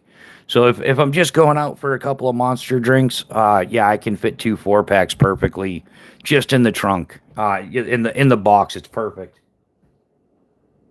Dean, that's why I have saddlebags on my e-bike and a backpack. Yeah. Yeah, I hate buying groceries, so I shop as fast as possible. I calculate the price in my head as I shop, and boom, I get it done in less than 30 minutes for a month worth of food. Yeah, that's awesome, Dean. Yeah, have it all pre-planned out. Just go in there, execute your plan. That's a great part of a plan. We even had a silly saying in skydiving is always plan your jump and jump your plan. If you want to be successful, too many people will get on the airplane, try to figure out what they want to do, and then they kind of, it just turns into what we call a zoo dive, or a circus in the sky, just people flailing all over the place, just nothing really clean and cool about it. So yeah, plan your jump, jump your plan. And yeah, same thing. I would do the same thing, man, because I'd have a $9,000 bicycle sitting out in front of the grocery store. So yeah, I would go in there with a plan, and yeah, just get it as quick as I can. Um, Luckily, I get a ride, but usually I just have a backpack to lug around. There is one time I did catch a ride. My buddy Snickers down in Florida. Yeah, we have staff housing for the most part. I kind of had my own setup. But they decided that they were going to take a Muslim and have him room up with me. Oh, big mistake. Um, and of course, and this is my introduction to Islam and stuff. Is this dude comes in to stay in my house, and he starts telling me like I had bacon in the fridge. He's like, dude, you can't have pork products in here. I'm like, what? Whoa, whoa, whoa, back it up there, Rumple Foreskin. What did you just say? I can't have bacon, dude. You're talking. No, you don't come into my house telling me what I can't have in my fridge. He didn't like the fact I would play music, man. I like to get a little jiggy with it, dude. You can't be playing music. Music is haram. Dude, I had to sit down with that dude. Somebody was fixing to get hurt, and it wasn't me. But yeah, I had a good little talking to him. I'm like, look, dude, I don't know what you're thinking, but you don't come in here telling me how to run my show. You can't tell me I can't have pork fries. So anyhow, back to the shopping story.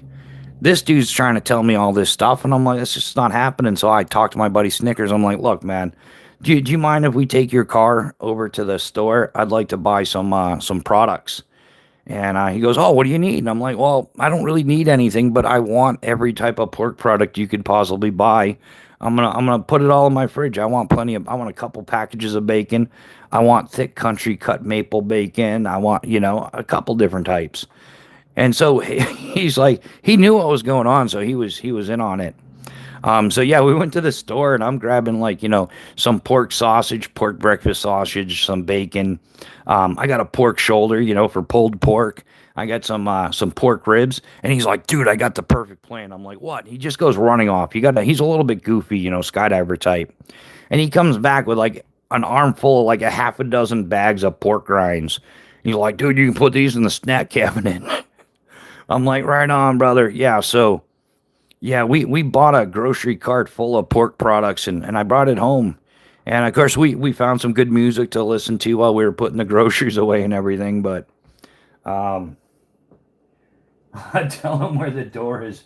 Yeah, Dean, that's pretty much what I did. In fact, yeah, the DZO tried giving me a hard time by. He's like, you got to accommodate him. I'm like, the hell I do. Ain't nobody moving into my house telling me I can't have bacon on my breakfast sandwich. It's just not happening. Like, you're not coming in here telling me what I can and can't do. Like, it's just like I'm respectful of others. I'm gonna respect your time and so on and so forth. But and that's I've had several other run-ins with people of that um religious choice, and it's always the same. Rumble foreskin. So yeah, that dude and I didn't get along real well. He didn't last too long. He wasn't good at his job either, so that really didn't go over well with me. So yeah, if you suck at parachute packing and you're gonna work under me, you're not gonna work under me for very long. So yeah, I ended up sending that dude packing. But yeah, you're not coming into my house telling me my rules, how I'm gonna play the game. So exactly, chaos. That's exactly how that happens. Maple bacon, I just put. Yeah, yeah, Kane. Yeah, I'm from the Northeast as well. In fact, I only use real maple syrup. Yeah, I'm a maple syrup snob. My family used to own some land up in northern New Hampshire, and we would go and Yeah, it was a family thing. Would go and collect all the raw maple syrup and boil it down. And yeah, grandma would make like stacks. Well, my grandmother, my aunts, my mother and stuff, they'd make like stacks of pancakes with, I actually prefer sausage and pancakes. Bacon and eggs is how I roll.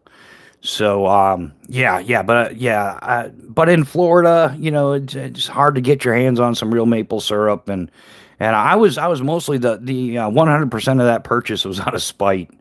So I wasn't I was kind of I was bending a few of my rules just to make up for quantity, yeah, just a variety of bacon and just pork products in general. Be right back. Time for a short shower again. Yeah, you're not kidding, man. Yeah, Neil, you got to do the same thing down in Florida, or down south, definitely like yeah, south of the Mason Dixie line or so. Yeah, Gulf side of Texaco. Yeah, Gulf side of Texas is another place where yeah, I would take 3 4 showers in a day. Like you got to do everything you can to fight the battle against swamp ass. So I think that's something you never really get used to. Exactly. Yeah, there's nothing quite like genuine maple syrup. In fact, yeah, y'all know Nick Martino. We were having a talk one time about different foods and quality of foods and stuff, and we were talking about maple syrup. There was some Canadians in the crew, which is cool. They know their maple syrup as well, right? Eh? So we were talking about it, and Nick had a like this moment of brain fart, and he's like, "Well, in an emergency, like McDonald's maple syrup is pretty good too." And I was like, "What? No, no, under no circumstances is McDonald's maple syrup. It's not even. They shouldn't even be allowed to call that corn syrup maple syrup. Like it was absolutely horrible. I'd never. My brain hurt from listening to that. So so shortly afterwards, I decided, you know what, it would be nice to just send, because Nick said, well, in an emergency, under emergent, it's like, no, man. So I sent Nick Martino a bottle of maple syrup, and I said, friends don't let friends eat McDonald's maple syrups even in an emergency. So he officially had an emergency size. It was a good size too. It was it would cover several emergencies. But yeah, there's just I can't stomach the generic stuff. And then I've tried that. Oh, it's butter flavored maple syrup. It's like, oh, great. So now I'm having fake maple syrup and fake butter at the same time. Like, why not just put butter and maple syrup on there and be happy with your decision? Like, um, eggs fried in the bacon grease. Yeah, yeah, cane corso. That is delicious. I've done that plenty of times. In fact, I've done it for Mrs. Bushcraft, and she's like, "Oh, these are really good. What'd you do?" And I'm like, "Oh, I cooked the eggs in the bacon, bacon grease afterwards. Absolutely delicious. Yeah, you're spot on with that. We're gonna have to get together for breakfast sometime. We could we could definitely agree on that. In fact, that's one of the things I miss about the army is I know not everybody's big on the mess hall, but my mother was an absolute failure as a cook. So I really enjoyed the mess hall. And like the army mess hall, like you go in there, they'll do eggs cooked to order. You can get them however you want, like sunny side, fried hard, whatever. They do have the scrambled eggs in the like big bin, but you can kind of be like, "Can I get some fresh ones, dude? You guys are awesome." And they'll hook you up, They got everything there. They got like wheat toast, white toast, English muffins, bagels. They got like 18 different varieties of the little cereal boxes. Not a fan of the little cereal, but they're there if you want them. But why would you want them? They got bacon, they got sausage, they got grits. Man, that like it's just endless. You can get blueberry muffins, like cranberry muffins. They got other muffins I don't even know about. Yeah, it's like waking up every day. Yeah, you got to run a couple miles, but when you're done running, you get to go to a buffet every single day. Like 7 days a week, the buffet is open. Breakfast, lunch, and dinner. And the food's usually pretty good. It's always really good. I thought it was. Like they're decent cooks. And then man, I'll tell you, when I was stationed in South Korea, we had one of the best mess halls in the world. And like those guys, man, the mess sergeant there, he had game. He took pride in his work. Thanksgiving dinner was absolutely stellar, man. The turkey it wasn't dry, it was delicious. They had all the fixings, whatever you wanted, and then some. Um, half a stick of butter, exactly, Kane. Yeah, half a stick, and that's just for 2 pancakes. You're gonna need that for each stack. I actually can't stand eggs. I threw a sandwich at the employee at Dunkin' Donuts yesterday for putting an egg on my sandwich. Chaos, you don't eat it. I don't know. I like eggs. Eggs are good for you. They got like what 4 or 5 grams of protein per egg. Like yeah, man, you have 3, 4 eggs for breakfast. Dude, you're solid. And I'm not joking. I said you fuck up, dummy. Yeah, they do have to start doing some. I don't know. That's why I'm not into fast food. Like you're paying like 10 times as much. Like and now it's worse. You're paying so much money for food, and half the time the people there don't care. They're just like whatever your food's in your bag, go home now. What was it? Eddie Murphy. What it was Eddie Murphy Raw, right? They fuck you through the drive-through, right? They know you're gonna be 10 miles away before you look in the bag. You're not gonna turn around and go back. They fuck you through the drive-through. Dude, that is one thing in our society that hasn't changed. I think the only thing that changes, people are actually smartening up and realizing what a ripoff it is. And yeah, all the fast food chains are starting to hurt a wee bit. Yeah, because it ain't nobody interested in paying like $15 for a Big Mac.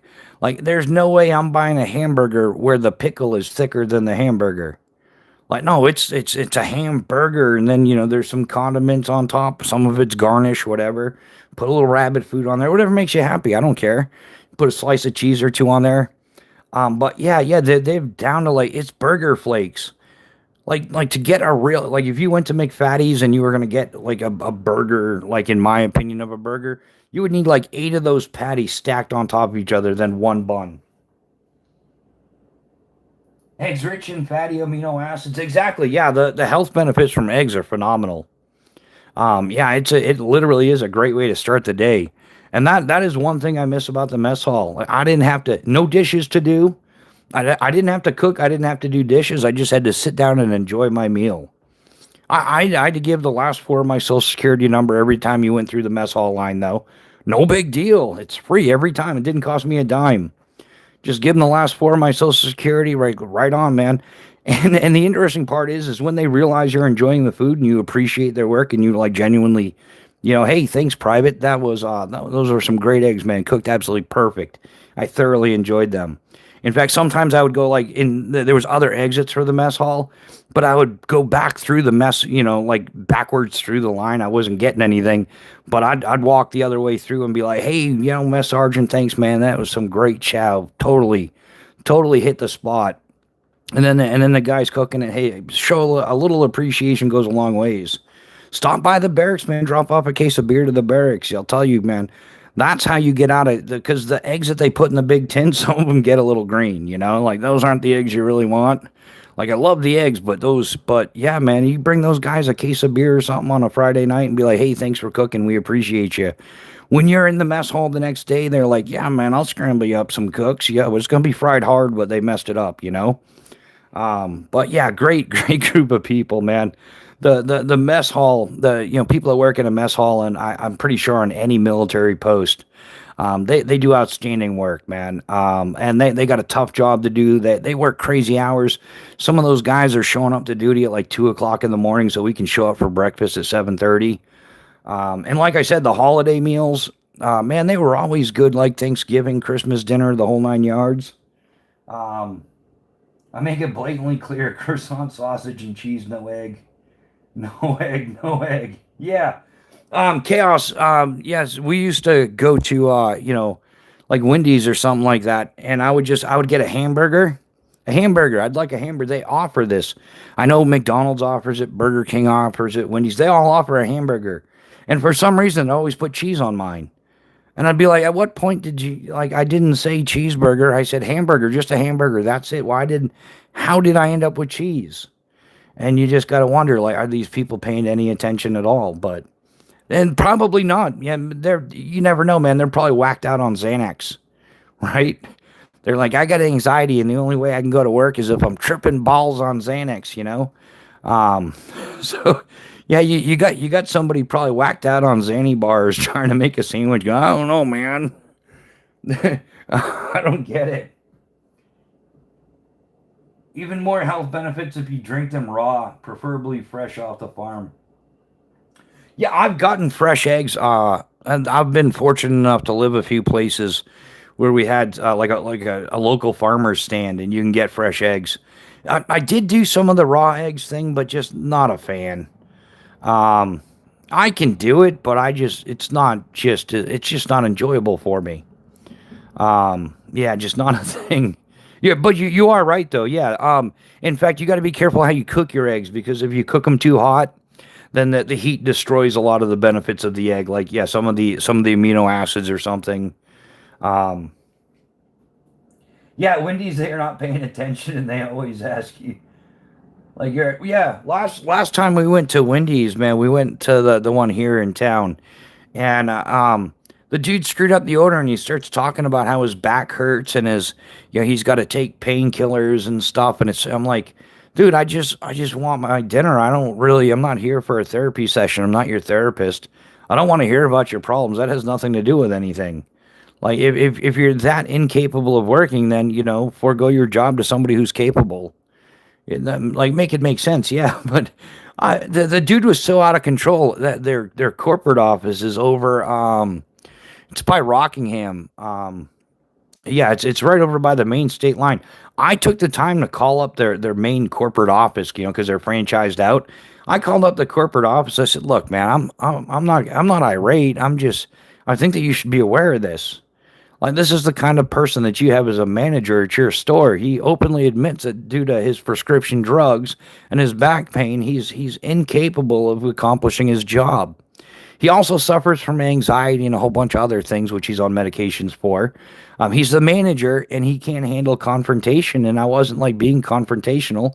I was just like, hey, man, what do we got to do to fix this? I'd like it fixed. And yeah, the guy that I spoke to corporate was absolutely awesome. We had a great on the level conversation. He saw my point. He's like, what do what can I do to fix it? I'm like, hey man, I don't need anything on my end. I'm not looking for some free gift cards or something like that. I'm just making you aware that you have a manager that's incapable of doing the job. Maybe you should find somebody who is. Because it's a bad look for your store. I have no interest in going there. We went there for dinner, not to provide therapy for your drug addicted manager who couldn't get the orders right and stuff. Um, Mix them eggs with a fruity ACR beer. He does. He drinks some of the fruitiest beers I've ever seen, and he has the glass to match it. Like, yeah, I don't know. I'm ACR's. He's a higher class person than me. He really is. You will not catch me paying $22 for a 4 pack of beer. There's just not beer that good. Maybe I'm just that low class. I don't know. But yeah, he's got some very fancy fruity beer, and he's got the glass to. I don't know. I've been disappointed. He switched out his glasses Wednesday. I'm still not over it. Like we had something going on there. I was enjoying his preference in drinking containers. It worked out pretty good, but then all of a sudden he changed it. I'm like, and he changed both. Like you can't change two things at one time. That's just unacceptable. He changes beer glass and he changes his whiskey glass on the same night. Like you never change more than one thing at a time. Like that's just way too much change to cope with. In 1 week even. Forget about one day. He did it all happened in one day. Yeah, IPA is not good. None of them. Workers on Xanax. Yeah, yeah, I agree. Yeah, workers on Xanax is a safety risk, and even on any level, it's just either way. Even if it's not a safety issue, it's just I don't see it having a happy ending. It's just it's morally and ethically wrong. Like it impairs people's decision making ability. So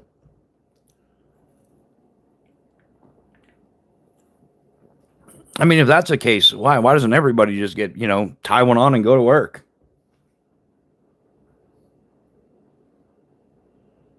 Um, yeah, we're gonna have to start calling it the Fruity Glass. People would appreciate it. My boy, council CEO, what's happening? Welcome to the chat, there, hero.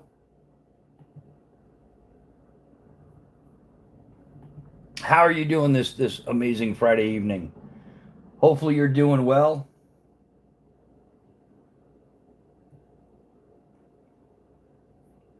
It's yeah, another day in paradise, right? Living the dream.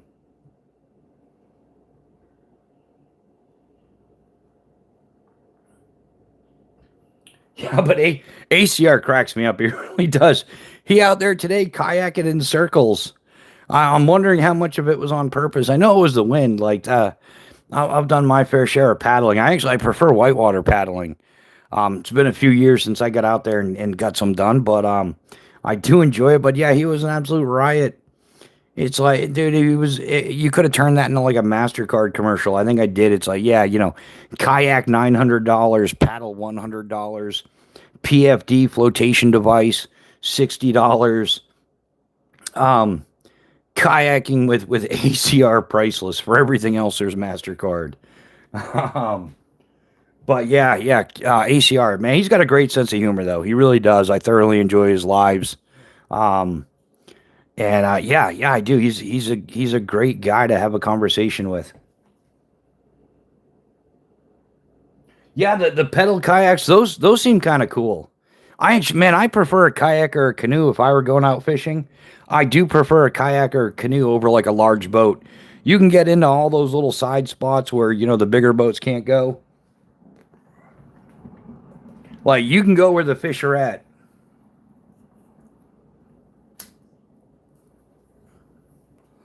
I don't think I'd ever do like ocean kayaking though. There's too many things out there that want to eat you. I'm not a fan of ocean kayaking. Just yeah, call me a scaredy cat, whatever you want to call me. I'm just yeah. I've seen there's a lot of people, man. Just off was it last year, 2 years ago, off the coast of New Hampshire, like some whale knocked over like a full size boat. Like it was like I don't know, 18, 20 footer, one of them fishing boats out there. But yeah, the big old whale jumped out and like just said, "Hey man, you don't belong here. I'm gonna crush you." So yeah, I'm not a fan of going out there on a kayak. I've seen recently too. Some dude was getting chased down by a hammerhead shark. Oh, where is it? Cape Coral, Florida, I think is where that one was. I could be wrong on the town, but it's pretty close to that. Cape Coral, Florida. The gators tend to stay away from kayaks through, which is nice. Like I went out on down in when I was staying in the Keys. You get to know a lot of the local business owners and stuff, and we brought them out on a tandem skydive, and they brought us out and those they have clear kayaks, man. There's like it's clear plastic. You can see everything underneath you. I felt less comfortable about that. I was like, there's like you don't realize how many things are swimming around under you until you go out in a clear kayak. And yeah, they've got the same thing. They've got some kayaks, some freshwater kayak tours. Same thing down in Florida, where yeah, you're swimming or you're paddling with the gator swimming around you. Yeah, you just end up paddling over a gator. Like, oh, there they are. I mean, I was in a tiny little creek in Plant City. We were hanging out there doing a little plinking and stuff like that. And this like man 5 foot alligator gar just go swimming by. It's like there was a dinosaur swimming past us. It had to be at least 5 feet. I was like, man, that's why you just don't jump into a body of water down in Florida. What's more embarrassing is when you get used to, like when you approach the water in Florida, you throw on your polarized sunglasses and you're, like scoping around looking for beady little eyes and a snout sticking out or something. And you're always like approaching the water's edge cautiously, ready to retreat, because survival and stuff, right? The stupid part is when you're back in the Northeast and you're like going up to the creek to do a little fishing with some friends, and you're like walking up there like all cautious, ready to jump back because survival and stuff, right? Thinking there's going to be an alligator jumping out at you, but there's no alligators in the Northeast. You just develop that survival habit, the muscle memory of like I don't want to get eaten by an alligator. That's a crappy way to go. So. But yeah, when you end up back in New Hampshire doing the same goofy stuff, you feel like a tool. Xanax and beer is awesome. Yeah, isn't that ends up being like roofies or something though, doesn't it? Xanax and alcohol. That'll wreck you, man. I did man, one of the times I broke my leg, I ended up back at the drop zone the same night. Like that was smart. Um popped a couple of like somebody, of course, hey man, dude, welcome back. Here's a beer. Man, I popped a Percocet with that, drank some beer, but it was still hurting pretty good. So I kind of like was drinking another beer like 45 minutes later. I'm like, oh man, that still hurts. So I like popped another one like it was a Tic Tac, drank another beer, man. Yeah, a couple hours later, I ended up like, oh man, I'm fine. I don't think I really broke it all that bad. Like left the crutches at the bonfire and walked back to my camper to crash out for the night. Not one of my shinier moments, man. Woke up the next morning in a world of pain. But yeah, Cannon, I prefer a half a Percocet and a couple shots of whiskey. Would that be hit and run? Yeah, exactly. Yeah, Neil nailed that one. Yo, the puddle pirate made it. Dude, we were just talking about you, ACR, you knucklehead. Welcome to the chat, ACR, man. It's always a pleasure, dude. Yeah, we were talking about, how much fun we have and how disappointed I am in you. I'm still not over Wednesday. I think that was an evil thing to do to anybody. You never change more than one thing at a time. Definitely, you don't change two things in the same day. You don't change your beer glass and your whiskey glass in the same day. That's politically incorrect, buddy. Um, but yeah, how you doing, man? You finally got out of that circle and made it back.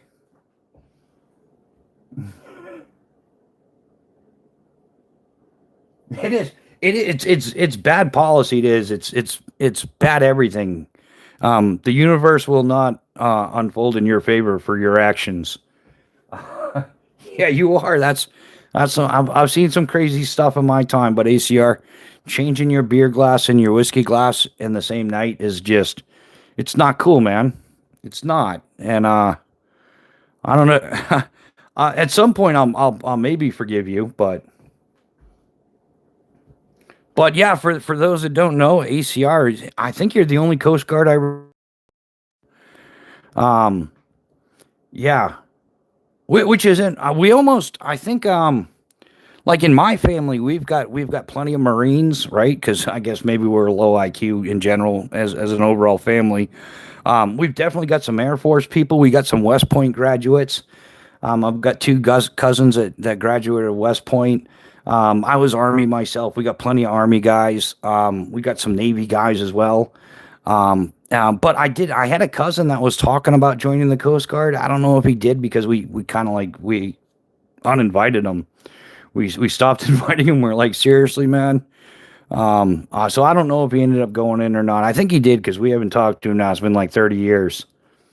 But, what's chaos in the words of Stewie Griffin? I don't like you. Exactly, man. Change just rubs my OCD the wrong way. It really does. Like, why are you changing? And we do. We have a thing in skydiving. Like, once you're all trained up and everything, you never change more than one thing at a time. And you change something, you get used to it. Once you're used to it, it becomes a permanent part of your system. Then you're free to change something again. But never two or three things all at once. That's a no-go. But yeah, hey man, but at least, hey, look on the bright side, man. At some point, we're gonna prove the Space Force theory. So, but as of now, like, yeah, finally the Coast Guard outranks somebody because we got like the four branches, and then we got the Coast Guard, and then we're not sure about Space Force. Even yeah, hey, that Marine recruiter that was in your live the other day, he's at all the recruiting offices and stuff like that. He's never met a Space Force recruiter. So where are these guys coming from? And I'm not buying into like Space Forces like Delta. They recruit from elite Air Force units. That's a bunch of bunk. I'm calling Space Force money laundering. It's a bunch of bunk. Christ, man, it was a total. Well, no, it's not it's not a situation, a circumstance. It's a failure to plan. No, wrong. It's a failure to plan. Had you had a proper plan and executed that plan, then you wouldn't. That whole dishwasher story and stuff. I'm putting that in the Space Force category, brother. I'm not accepting it. That was a failure to plan. Had you planned your jump and jumped your plan, you would have had the proper drinking vessels for that evening. So yeah, epic failure, epic. I mean, I didn't like downvote your libraries. Still gave you a thumbs up, but it was not. I gave you a thumbs up that time. It wasn't out of complete satisfaction. It was more out of sympathy. So you got the empathy upvote, buddy. I'm still on your team. You know, it just doesn't always work out the way we plan it to. I didn't plan on my. See, and that's all failure to plan. We appreciate your honesty. And yeah, we're right back at the failure to plan. But yeah, it's all good, man. So yeah, ACR. I don't know if Cannon's our resident jarhead. He's our devil dog. He also he's the guardian of our mascot, which is actually it's his dog, but we kind of borrow it because we're a poor channel. But he has our mascot Mojo Jojo, the tactical corgi. So yeah, we've got some other veterans that come in and out of here as well. Did you see the Space Force uniform that has the cape with the shit? Okay, here we go. Oh yeah, ACR, you're 100% spot on with that. Cannon is a solid dude, absolutely, man. Nothing but love for the guy, and it's just fun banter. Cannon's a lot smarter than he lets off to be. He's one of those guys, you know. But yeah, glad to have met him. Hopefully we're trying to get together some plans. Maybe for October, something like that. Yeah, he's an outstanding dude. He's the poster child Marine, you know. All the Marine stories that you hear about Marines ACR, they you know how they ETS and then they got their little shrine and stuff like that. Yeah, that's canon all the way through. Talk to him on the phone, man. You feel like you're talking to a recruiter. He's like, I'm a jarhead. I say jarhead things. I do jarhead stuff. It's absolutely priceless, man. Absolutely love the dude. He's one of the few people I shared a picture of my grandmother with because if you didn't know, my grandmother was in the Marine Corps back during World War II. It's actually how my family came to be. My grandmother was in the Marine Corps and my grandfather was in the Air Force. Go figure, right? And they met over in the European theater, and you know, I'm not going to talk about the rest of it. But then you know, eventually my mother became you know how all that stuff works.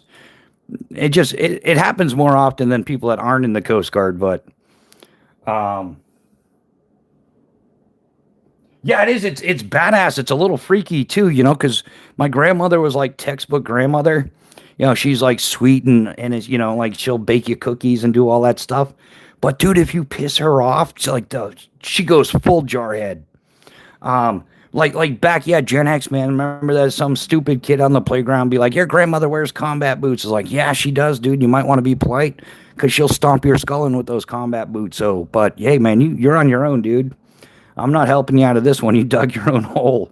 So yeah, it's a little bit different. She's classic grandmother, but when she goes full jarhead, yeah, you know it. In fact, my grandmother was in.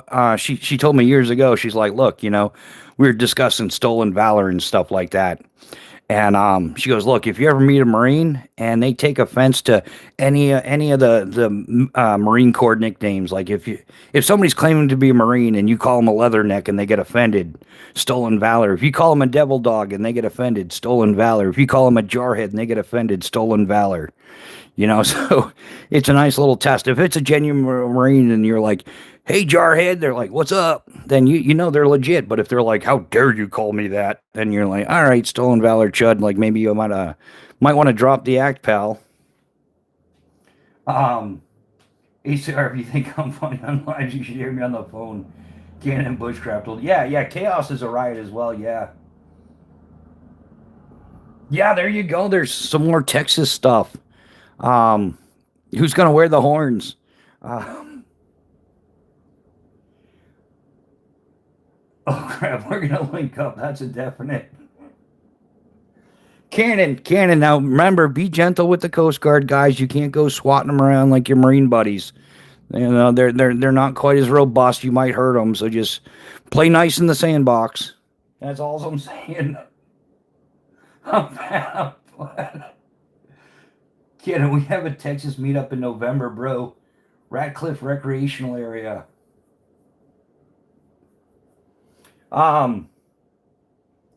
Yeah, man. I wish I could make it to Texas. I don't know. I'd have to talk to Mrs. B. She'd have to pull some, and that'd be a hell of a trip.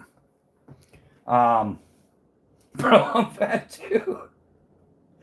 No, man, there's no such thing as fat in our age, man. We're just storing calories for the next deployment, right? Because yeah, been there, done that. Just in case. Really, birthday month, we'll get in touch.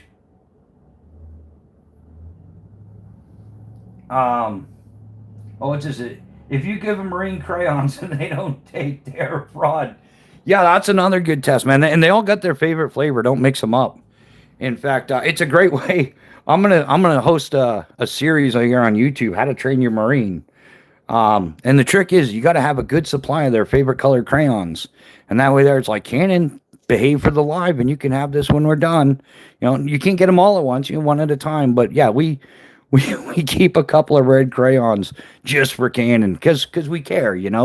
We're a very caring, concerned channel or some shit like that. Um,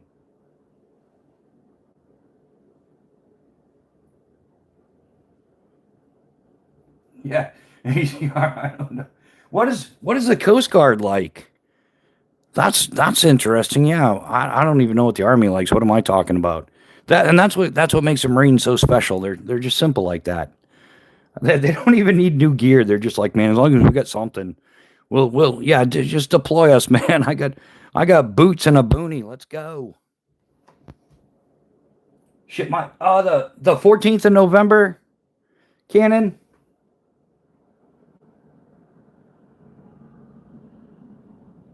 Caring. Yeah. ACR, we fake it real well.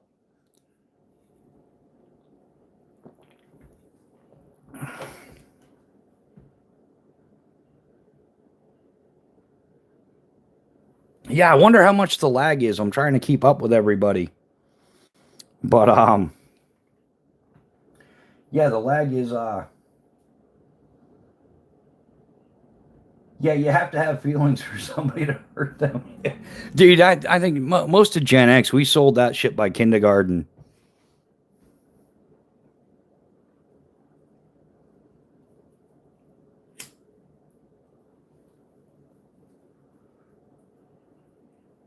But yes, oh yeah, there's sometimes over in ACR's live, I'm like, oh man, I hope we don't offend the civilians. Some civilians just don't get. We've had civilians come in here, like just there's nothing wrong with people that have been civilians their whole life, but they're like, why would you talk to them like that? It's because we care, man. We that's how we share our love. If certain if you get together with your buddy and they're like, how are you doing today? I hope your feelings are well. They're gonna be like, dude, what's wrong with you, man? Like, um, but yeah, if you're like, hey, fucktard, how's it going? Then they're like, yeah, dude, what's up? Uh, Take your little sensitive ass and do some push-ups. Do they do push-ups in the Coast Guard? I don't know. I'm just curious. We don't know. It's a very small branch. We don't know much about them.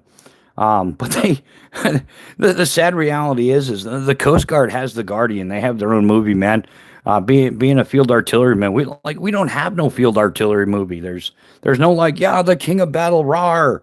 No, man, we're just a bunch of gun bunnies, lanyard pullers, like diddly bopping around the gun. Like it's a big gun, it's a big powerful gun, but yeah, we don't. If we might get like a 10-second cameo or something like that, the Navy SEALs are in there or something like that. Delta's doing something. They're like, call in the artillery. And then, they'll have like a 3-second clip of somebody ramming a 155, doing the lanyard pull, and then back to the show offs. I mean, that's how it works. I got knee push-ups, and you only have to go halfway down, right? My problem is I don't drive, so it's hard to get long distances. Giggity. This is just so ACR knows. Yeah, there's another live out there that's just as dysfunctional as yours. Send me knives. Oh yeah, sure. Right on. Hey, yeah, man. PayPal me now, right now, dude. And it's got to be a lot of money, dude. A lot. Like, cause these aren't your welfare knives, son. This is the real deal. You can't be saying that, man. Yeah, you can't buy my knives with EBT. Uh, it tasted way better than it should have. Oh man, delicious spam and leftover. Yeah, man.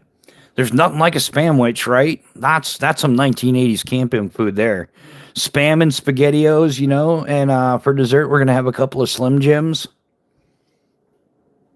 It tasted way better than it should have. Dude, Dean, it doesn't matter what it is, man. If you're hungry, food always tastes better.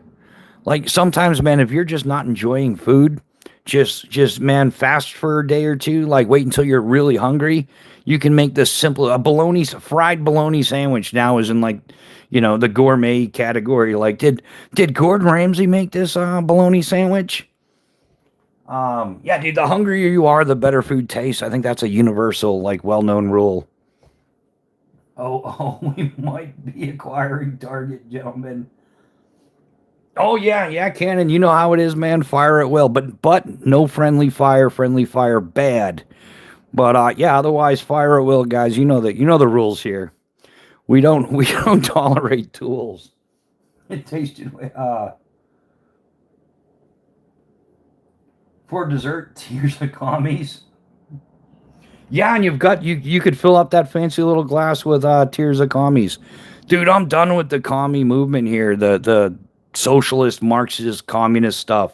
Oh, that irritates the hell out of me. I got to be careful not to go off on a rant because on YouTube, like, oh, that's hurtful language or so. Who cares? Well, let's get another live demonetized. I probably already did. I went off on the Muslims earlier because I don't like them coming in telling us we can't. Like, hey, you do you, you do you. Like it's a free country. You do you. But when you start force feeding people stuff, like you're just slapping around some random girl at the mall because some couple Muslim women didn't like what they were wearing, or you're threatening local business owners because they're selling scratch tickets and lottery tickets, and gambling is haram, and alcohol is haram, and music is haram, and pork is haram, and how dare you eat? It's Ramadan. It's like, dude, it's Ramadan for you, but not for me. I'm gonna eat whatever I want. Now I'm gonna order up my pulled pork sandwich and enjoy it. So yeah, I'm completely fine, man. Yeah, if you just, like, I don't mind if you offer, like, I've had plenty of friends throughout my life, whatever religion they were, Catholics, Protestants, Christians, whatever. They're like, hey man, I'm going to church. Would you like to go to church with me? And I'm like, no, I wouldn't, but thanks for offering. And they're like, okay, cool. And they usually don't ask twice, and that's cool. Hey, I appreciate the offer, but I cordially decline. And that's the end of it. But sitting there trying to impose your way of life is just, it's not acceptable. And the part that makes it like grossly unacceptable is the fact that, they left their oppressive country to have a better life. And then they bring that oppressive crap here. So yeah, it's a no-win situation. But, Rob, how you doing, my man? Good to see you. Rob's a channel member. Always a pleasure, Rob. How was your Friday, my man? Hopefully as good as ours. I mean, I've had a great Friday. Mrs. Bushcraft had today off, so we spent a little quality time together. I did a morning live this morning. Mrs. B slept in, so I did a morning live. We spent some quality time together. Got a few things done. I got another picture entered in the FOBOS Knives Instagram photo competition giveaway thing, and we're doing another live. Dude, I caught ACR's live earlier. Awesome live, man. I think, how many laps did you end up doing, ACR? He did a live from his kayak, and he was doing like the best lap circles. It was absolutely, I don't blame him, man. Dude was fighting the wind. I wouldn't have gone out too far myself either, but yeah, it was still a good time. It was a little bit sunny out. He had a hard time reading some of the comments and stuff. So we'll buy that excuse. Just ACR, just blink twice next time. I'll help you with the big words. But yeah, and now we're doing our own live. It's an awesome Friday. Lots of good friends in here. Rob just showed up, of course. Cannon's been up in here. Chaos Theory. Neil McKenzie, ACR. I mean, yeah, great group of people. We haven't had really any turd nuggets come through here. I don't think we've bounced anybody yet tonight. So, but we'll get there, I'm sure. Yeah, my youngest daughter is the 4th. The Marines is the 10th. Scorpio, yeah. At least you're far enough away though, man. You don't get screwed like I do. Like my birthday's like right up on Christmas. So I always got like the combined gift or the, I didn't have time to go out for birthday wrapping paper, so I get, my birthday present will say Merry Christmas and stuff. Yeah, the combined gift, like, oh, we didn't have time to, so, it's a Christmas and a birthday gift. So, but I take notes. And I don't get mad. I get even. Right after Christmas, if I did receive those combo gifts or birthday gifts and Christmas wrapping paper, I go out after Christmas and I buy some of that Christmas paper on sale, and I will store it all the way until July or August. And I will wrap your birthday present in Christmas wrapping paper. I'll even get you a card that it'll say Merry Christmas. I'll cross out the Christmas and I'll put birthday. You'll get a Merry Birthday card. It's just how it's one of the things, man. I'm not emotionally scarred from it at all. Not even remotely. 40 years later, I'm still doing the yeah. Tony Gilbert. Tony Gilbert, how you doing, my man? Welcome to the chat. It's been a minute. Hopefully life is treating you well. How was your week? It's thank God it's Friday. It's Friday. It really is, guys. In fact, based on my calculations, well, hell, there's less. There's about an hour and 45 minutes left of Friday, and then it's gonna be yeah, Saturday. So it's how it works. Every week it's like that. I love it. So that's the kind of consistency we need. Not like, every Friday is Saturday, then Saturday comes Sunday. It's just consistent. Not like, hey, I was at your live on Saturday and you had some great beer glasses and stuff, and then you changed it on Wednesday. Like, yeah, I don't know why you do that stuff. I keep getting GERD. My niece and her father both have their birthday on Christmas. Too hot. Yeah, Neil. Yeah, out your way. It's too hot for it. Yeah. But look on the bright side, man. You can take a troll and throw them in one of those trash cans and they can melt with it. Dude, imagine that getting thrown in one of those melting trash cans out there in the Arizona sun. Dude, that's got to be an absolute suck fest. That's got to be one of the worst things you could have in life, I think. Um, yeah, Tony, I'm going to make a quick start tomorrow to show off my new parts.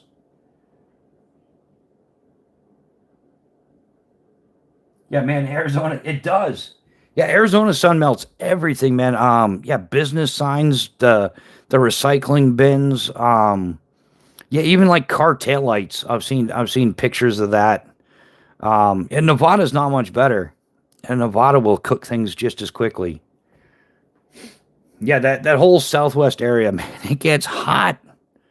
Like it gets so hot, I see orange men burst into flames. It gets that hot. Yeah.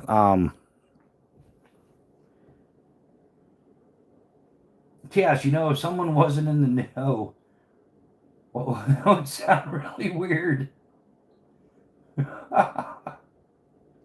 Yeah. I think Cannon's got a point there. Yeah, chaos. If people didn't know, that might sound like you've been doing a little transformer action.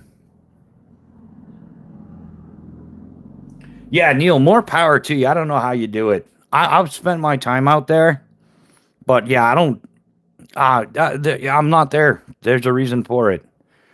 I mean, sometimes the sun gets so hot, you're like, just by standing here, I think I'm getting brain damage. Like my brain is cooking standing in the sun. Even, yeah, you can bust out the boonie hat, but sometimes it just, dude, you feel like you're getting your brain fried. It's insanely hot. Like, yeah, we were out diddly bopping around the Boulder City area, and it was one of those hot days, like 108, 109. And yeah, we ended up parking our bikes under there's no water, there's a bridge, but for flooding or whatever. It's like I don't care if it floods, I'm sitting under the bridge, like there's no way, I got to get out of the sun. And like everybody was in complete agreement. We were like well overdue for a break, but yeah. Yeah, cars spontaneously overheat. Dude, yeah, it's a kind of place like you can have your AC cranked and it's tolerable. You don't really feel like, oh, it's nice and cool in here. It's like it just makes the heat tolerable. Yeah, last week it was so hot I puked up a liter of water and had to sit for a few minutes. Yeah, it's rare. Yeah, Dean. The heat'll mess with you in ways, and it creeps up on you. It's not like it goes from like, yeah, I'm fine to just poof, all of a sudden. Yeah, it creeps up on you, then it just hits you like an anvil. Yeah, my coworkers is from Arizona, but can't handle a little bit of humidity. Yeah, Rob, the humidity's different. Like I don't know which one is worse. Yeah, like I don't know, 108, 109 dry heat is actually, I think, in my opinion, it's easier than like, like a high 90s in like 90% humidity or something. And that's why I'll often reference the Gulf side, or the Gulf of America side of Texas, because I've spent some time there, and it was actually, I think the humidity and the heat was worse than Florida. I'm not sure how or why. Maybe it was just the way I perceived it. But yeah, the heat and humidity on the Gulf side. I was right in Rose Sharon, right between Houston and Galveston. And it was just, yeah, the humidity and the heat there was, it's, in my opinion, it was worse than being out in Nevada in the summer. And yeah, yeah, like there is a big difference between a dry heat and a humid heat. Um,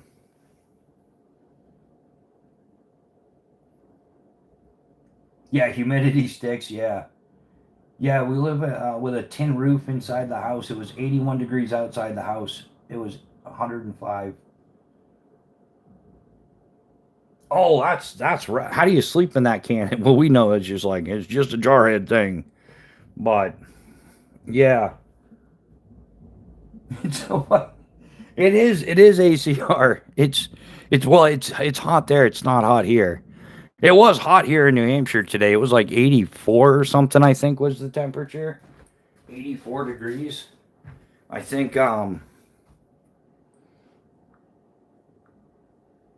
yeah, what's carry the one?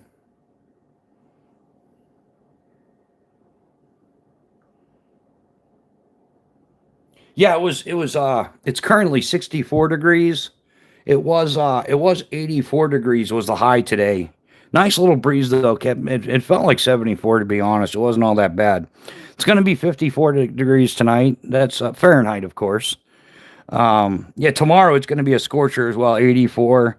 But should be another nice breeze, and yeah, it's 52 degrees at night. But we're actually, man, we got rain Monday, Tuesday, Wednesday, Thursday.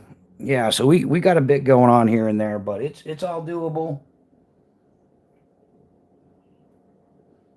Yeah, it's 90 in Houston, but what's the humidity? 90? Not 90 degrees with 90% humidity equals yeah, when you add 90 and 90 it equals swamp ass. So yeah, I finally added my microfiber towel to my pack, but I don't know why they call it a towel. It's more like a smearing device. Yeah, Dean, I agree with you, man. Those microfiber, there's yeah, it's like a compressed microfiber, and it smears the water around it. They're not very absorbent. It doesn't have like the absorbent magic of like a chamois wow. It's just weird. It just compresses everything. It's kind of goofy. Um, Let me ask my boss what the heat index is. 71 perfect degrees here right now. Exactly. Yeah, Rob, we're at, what did I say, 74 right now here? I think. No, no, I lied. Yeah, we'll do the update. Yeah. It's currently 64 degrees here in central New Hampshire. So it's it's a scorcher, man. It's no, it's not. It's almost, man, if it drops a couple more degrees, I'm gonna have to put a flannel on. No, then I'm gonna start looking like an old guy. Um yeah, 91 in Waco. Yeah, hell no. No, yeah, there was a few places I was out in the Southwest that, yeah, man, even like 2 o'clock in the morning, it was still like 96 degrees, 98 degrees. Like, come on, it's supposed to, like, I grew up in the Northeast. It's supposed, as soon as the sun starts thinking about going down, the temperature goes with it. Like, yeah, it definitely cools off. Like, it doesn't matter how hot it gets here in the summer. Like, it can reach 95 or 100 degrees in the day, which it very rarely, if ever, does. But yeah, as soon as the sun goes down, yeah, like we're back down to a cool 70 or something. Yeah, yeah, dude, and we're saving on the electric. We're not running two air conditioners. We're not even running one, man. You just open a window and it's like, oh, perfect sleeping weather, dude. Perfect sleeping weather. 91 outside, 85 inside. Yeah, Neil, didn't you say it wasn't it? It was 108 there today, though. Was the big temp? I got this cheapo $1 compass that shows the temp, but I don't know why I need the thermometer. Oh, Dina, if you're out camping and stuff, it's useful. Like it'll like if you know it's not going to go below freezing or something, you can keep track of it, and then yeah, you know whether or not to flip your canteen up over or not, or whatever. It does have its uses if I think we're just so used to getting everything on the so quickly with modern technology. Just check your phone, you got the accurate temperature. But I usually keep like one of those zipper thermometers or something on a jacket. I like to put it on my tent as well. So yeah, they can be useful if you're just trying to decide like what to do with your water, how to store your batteries, because the cold will drain your batteries real fast. Um, I never have phone services where I camp. Well, that's a plus, man. I like camping places where there's no phone services. It's half the fun.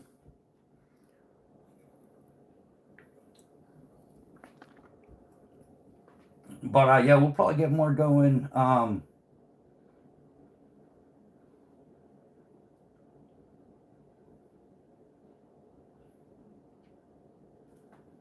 Yeah, Neil's out in Arizona, man.